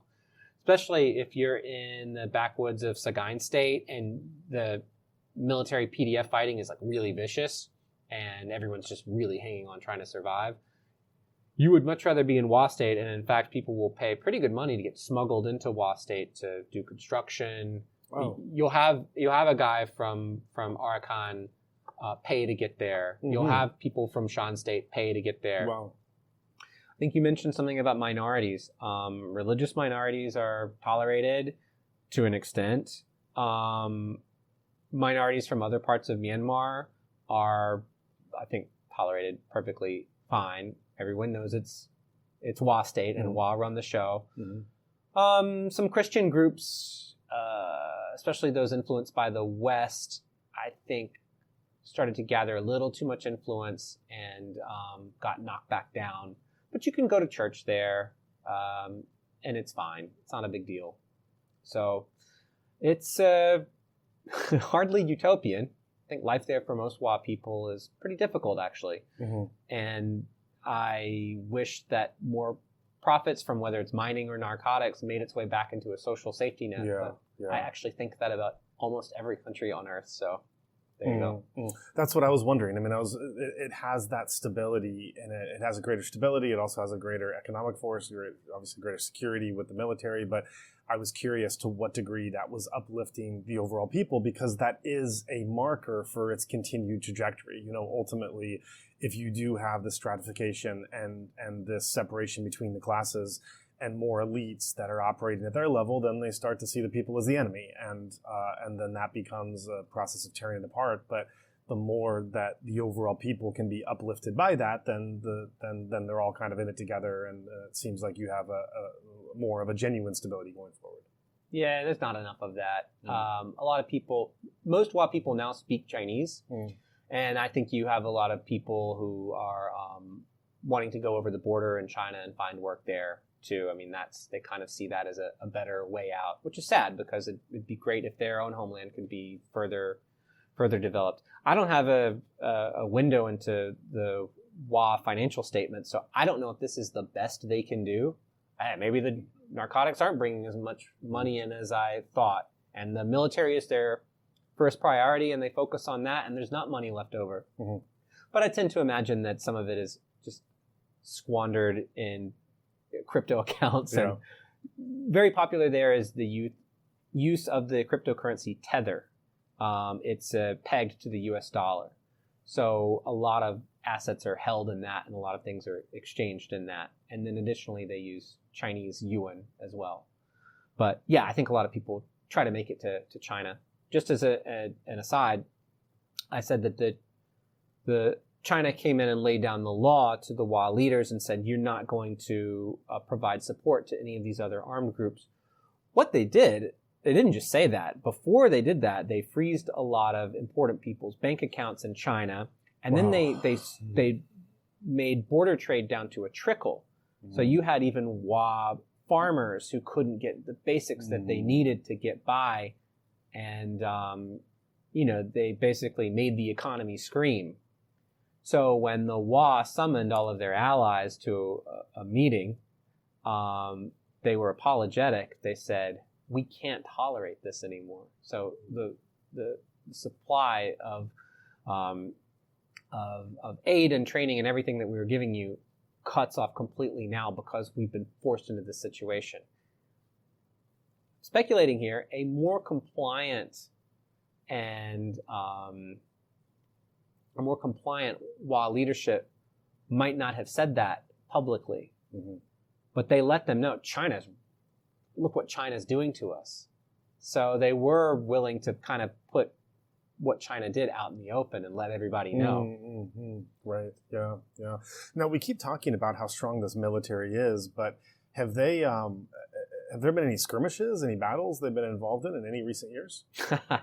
That is the dirty secret of the Wa that I don't think they like people to bring up. No. Skirmishes, yes. And they had a pretty significant war with Shan State Army South some 20 years ago, if I remember the dates right. That's a militia started by a former acolyte of Khun Sa that controls part of the Thai-Burma border. They squabbled with them for territory. Recently? No. And so a lot of those 30,000 troops, you might find them doing other things, laying bricks, tending to that highway, working in the garden behind the commander's house, kind of just keeping the state. I mean, they're kind of the civil service too. We don't know what it would look like if they were suddenly forced to wage a battle. So no, the Karen, the Kachin, the Taang, the Kokang have much more fresh battlefield experience. To the Waz, maybe they would say, hey, look, no one's picked a fight with us. But they work very hard, they work overtime to make themselves look formidable. And I guess it works, maybe too well. So we've talked about the current relations of the Wa with the Chinese and then with the PDF, some of the ethnic organizations. How about with the current incarnation of the Burmese military, Min Aung Hlaing? Have there been meetings? Have there been diplomatic relations? What connections can you tell us about that? They stay in touch, and when the junta calls a meeting, Wa representatives will show up. It's not antagonistic, but it's not warm either. That's been the truth since Wa State was founded. The Wa have red lines that they demand to be respected, and the Burmese junta, for the most part, does not cross those red lines. I think from the junta's perspective, they see getting in a tangle with the Wa right now as an incredibly stupid idea. They're having enough trouble beating back the Arakan army, which, as you said, didn't exist that many years ago, right? So you don't want to make an enemy of the Wa right now. Now I'm totally speculating. I would imagine that when China decided to put more of its chips on the Burmese regime, and in backroom discussions, if China said, is there anything you can do? One of the first things the junta would say is like, yeah, can you get the Wa to stop propping up all of these groups, one of which took over a major city? You cut that out, and that'll save us a lot of grief. So if the junta wanted to exert influence on the Wa, it would probably do so indirectly But again, I'm just speculating. I don't know whose idea that was. Do you have any sense of what the Wa leadership actually wants out of this current battle? I mean, you mentioned how they've historically seen it as these are all just lowlanders fighting. And I think the easy answer there is just, well, we want the security of our own territory, and we want to administer this the way that we want, and we want to get rich in the process and be secure. I think that's the obvious answer.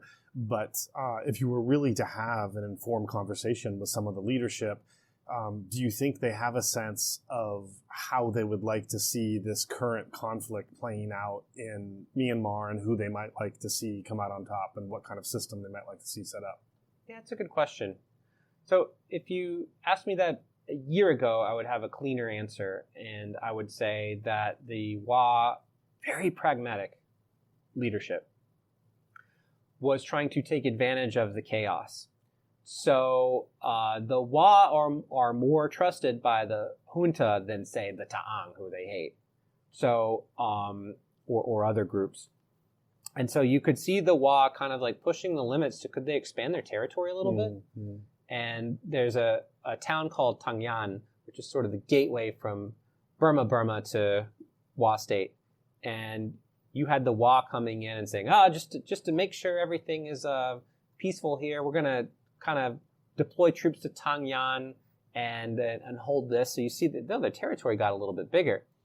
Then you had certain areas, I believe, taken by the Kokang, which are predominantly ethnic Wa, but belong to the Burmese, were controlled by the Burmese junta, and they gifted it to the Wa. And so the Wa, when does that ever happen? When does another army take over territory and say, hey, buddy, you guys want this?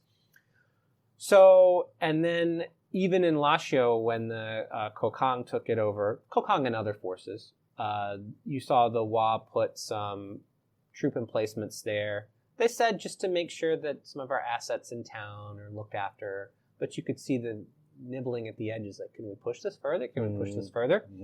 So I think it was just, as Littlefinger from Game of Thrones said, chaos is a ladder, and they were going to go up that ladder. Yeah. Now I'm imagining that it's just that their network is under attack. It's just to say, okay, geez, all right, let's just retreat and make sure that what's really important to us, which is our core territory, is not violated in any way, and just to withdraw and focus on basics. That would be my assumption.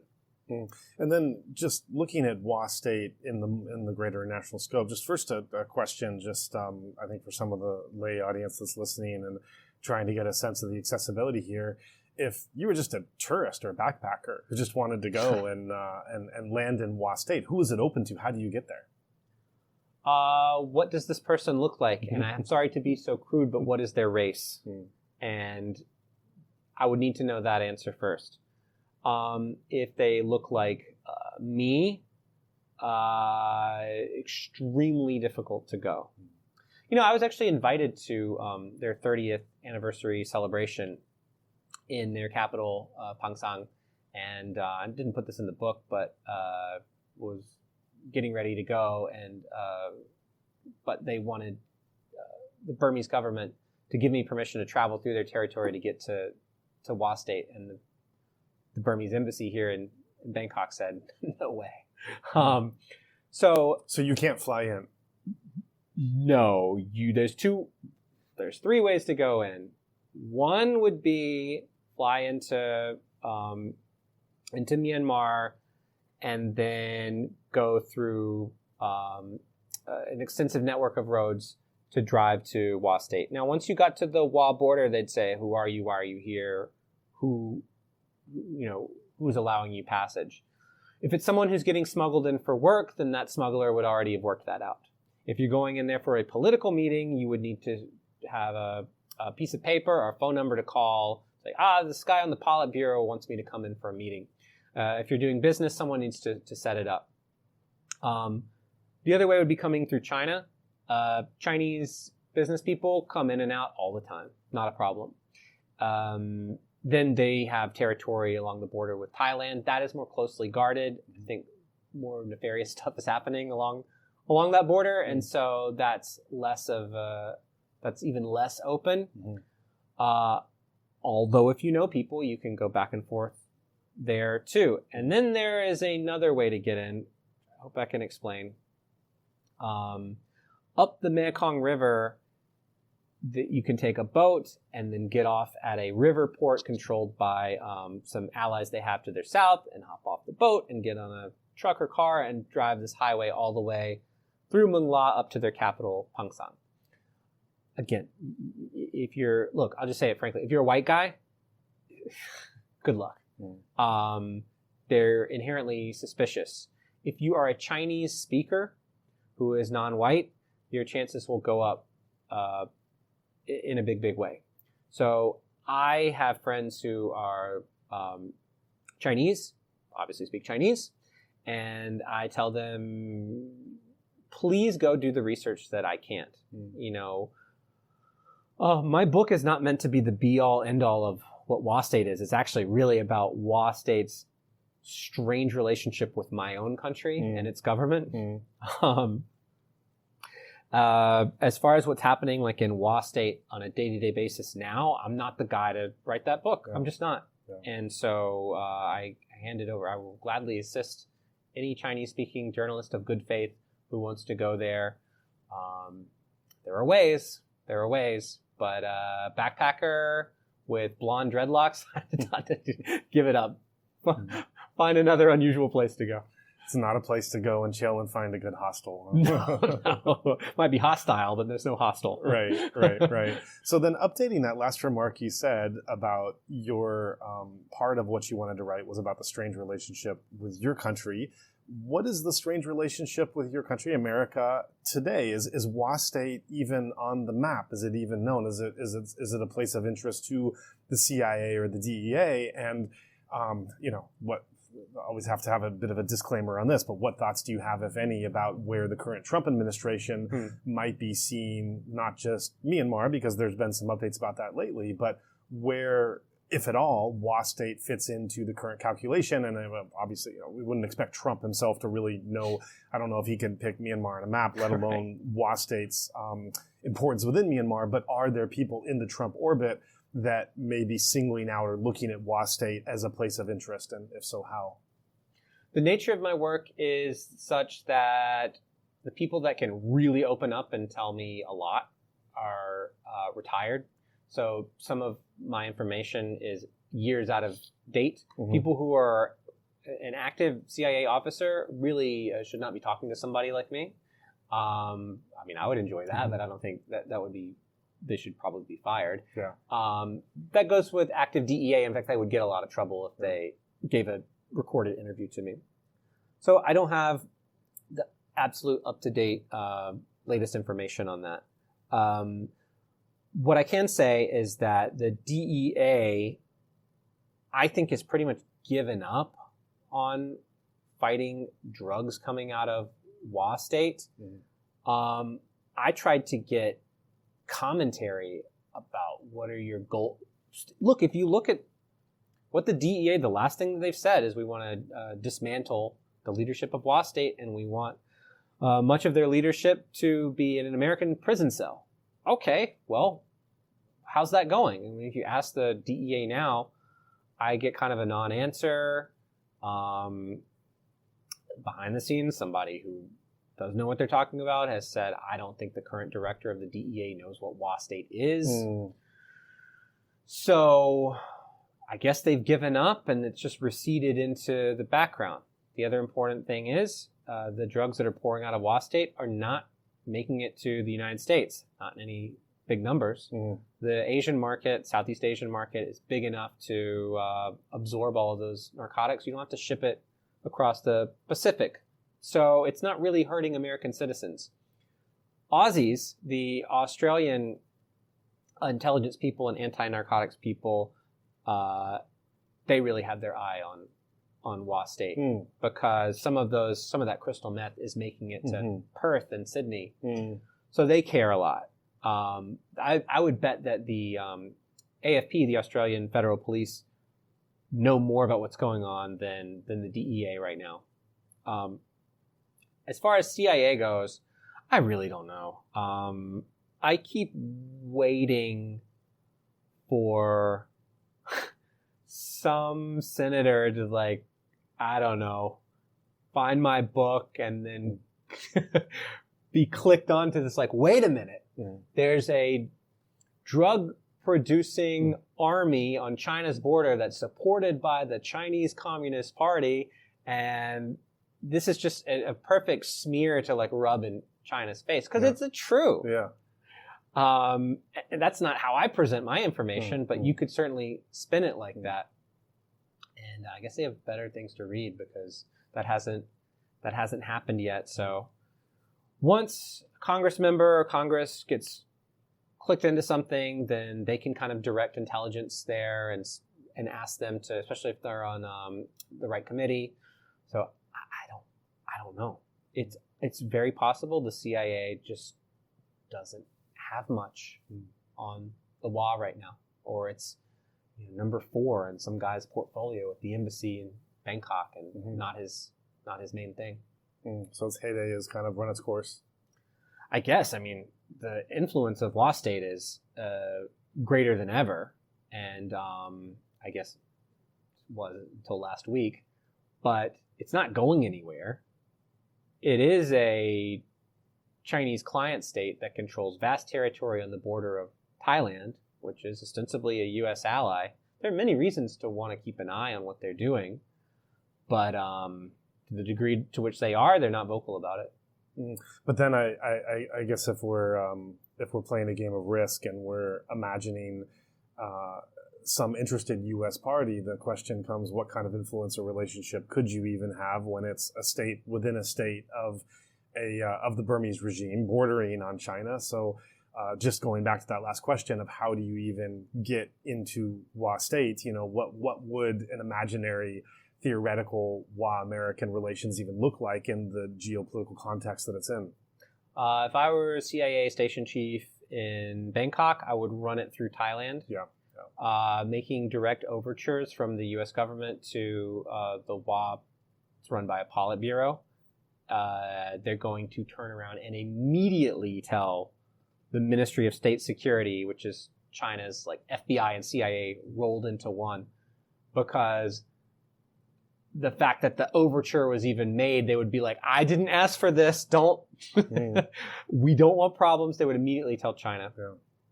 China might. I think China knows everything that moves in WA state. But if you ran it through Thailand shares this border with WA state, a southern enclave of WA state, and Thailand has reasons, I think, to have a better relationship with the WA.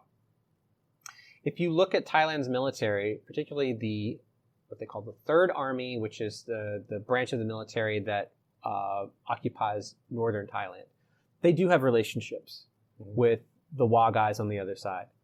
They maintain a border. It's not an official border, but there's a border where there's Thai troops on one side, WA troops on the other.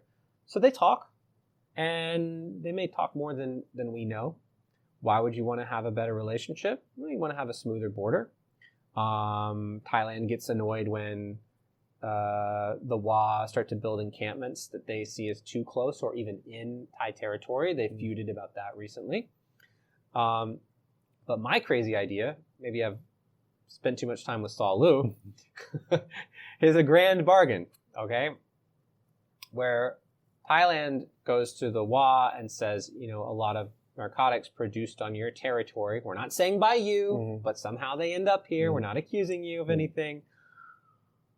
They end up here and we don't like it. What could we give you that would make you dial that back? And then you could open a conversation. You can't have this conversation with a cartel in Mexico because they exist for one purpose only, and that's to make money. They have no reason to reduce their profits. But the WA, again, their main goal is to be a nation state. So you say, what do you guys need? Would you is it certain, you mean more cement trucks going over the border so that you can accelerate construction of ABC? I don't know what they want. So if that conversation has been had, I don't know about it. And then, of course, if I was with CIA, I would then ask the Thais to debrief me on what those conversations sounded like. That would be my plan. Not pitching for a job in the CIA. I don't think they would hire me, but that's what I would do. Well, we know we do have listeners in Congress and the intelligence services on this platform, so we'll watch the news and see if your suggestion will trickle down anywhere. We'll see. I want credit, okay? I don't want any money. Just to be like, that crazy Patrick Wynn guy. He had that one good idea. And seriously, in the spirit of Salu, it's a creative solution to the war on drugs, which has been going for more than 50 years, and nobody with a straight face can say that it's working. Yeah. So let's try something different. Mm-hmm. I mean, it is interesting. It is it would be a very delicate task, and a lot of things can go wrong. But looking at where American involvement could come into WA and what role it would play, it's certainly a bold move to imagine those possibilities. Yeah, absolutely. I don't think it's going to happen, by the way. Yeah. Just to be clear, the Thai military does not have a very peachy view of the WA, and a lot of they're heavily influenced by the U.S., but that's probably less true now than it was even a year or two ago.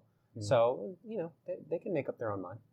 So with that, I thank you so much for joining us on this. I want to, again, call out your book, Narcotopia, and encourage our listeners to go and check that out and read it. There's really just this conversation could not do justice so much of the information that was in there. So if this is intriguing to listeners, I really want to suggest that you go back and read that one, as well as your book before it, which our previous conversation was based on. And I think this was a very illuminating and fascinating talk, going back through several decades of history into what we're seeing today, and looking at the incredible significance and importance, but perhaps being underappreciated, underreported, of WA state in the context of this current climate. So it's not just a fascinating story you tell of history, but also something that is incredibly relevant today to understanding the current situation.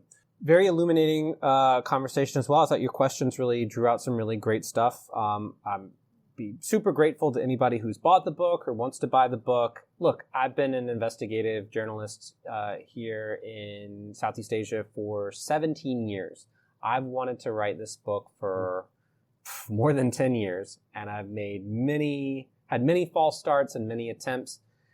It is one of the most difficult subjects to really get access to, but it's also, I think, the most underappreciated and interesting, fascinating story in Southeast Asia today. And again, I would like to see somebody carry on this work, go even deeper, go even farther. Just please, if you've never heard of WA State, this will be a nice introduction. The book will give you an even deeper introduction. And if you have, but you think that it's just some dark, out-of-the-way place that doesn't matter, please update your thinking on this. There is no way to tell the story of Myanmar and where it's headed if you are leaving out the WA. It's just a giant piece of the puzzle missing, and things will confuse you and spin you around if you don't understand the role of the WA. So it's well worth looking into.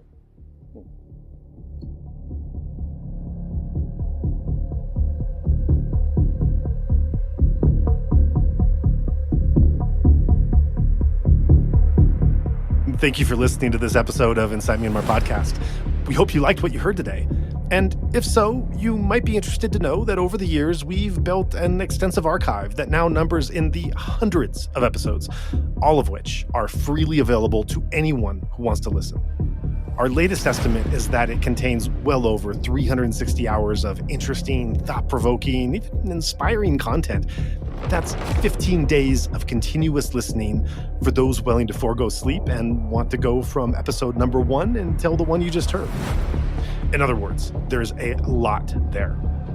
These past interviews, they capture the stories, struggles, and triumphs of Myanmar's people, along with the insights of foreign allies and observers who've played a role in navigating these critical moments.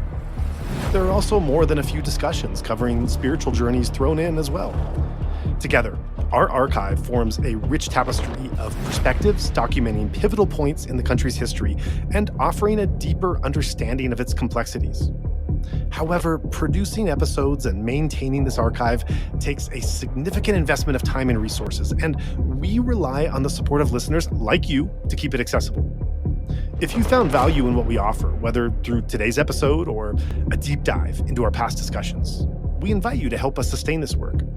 Your contribution allows us to maintain and continue expanding this archive, as well as producing new episodes free of charge to all.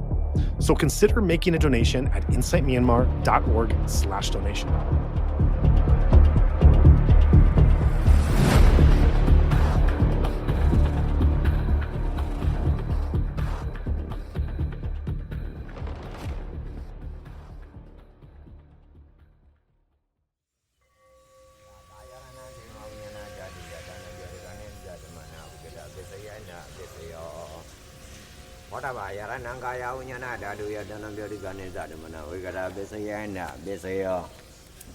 Oba yarananda dayananga na yarana ya dayarana boda ba yarana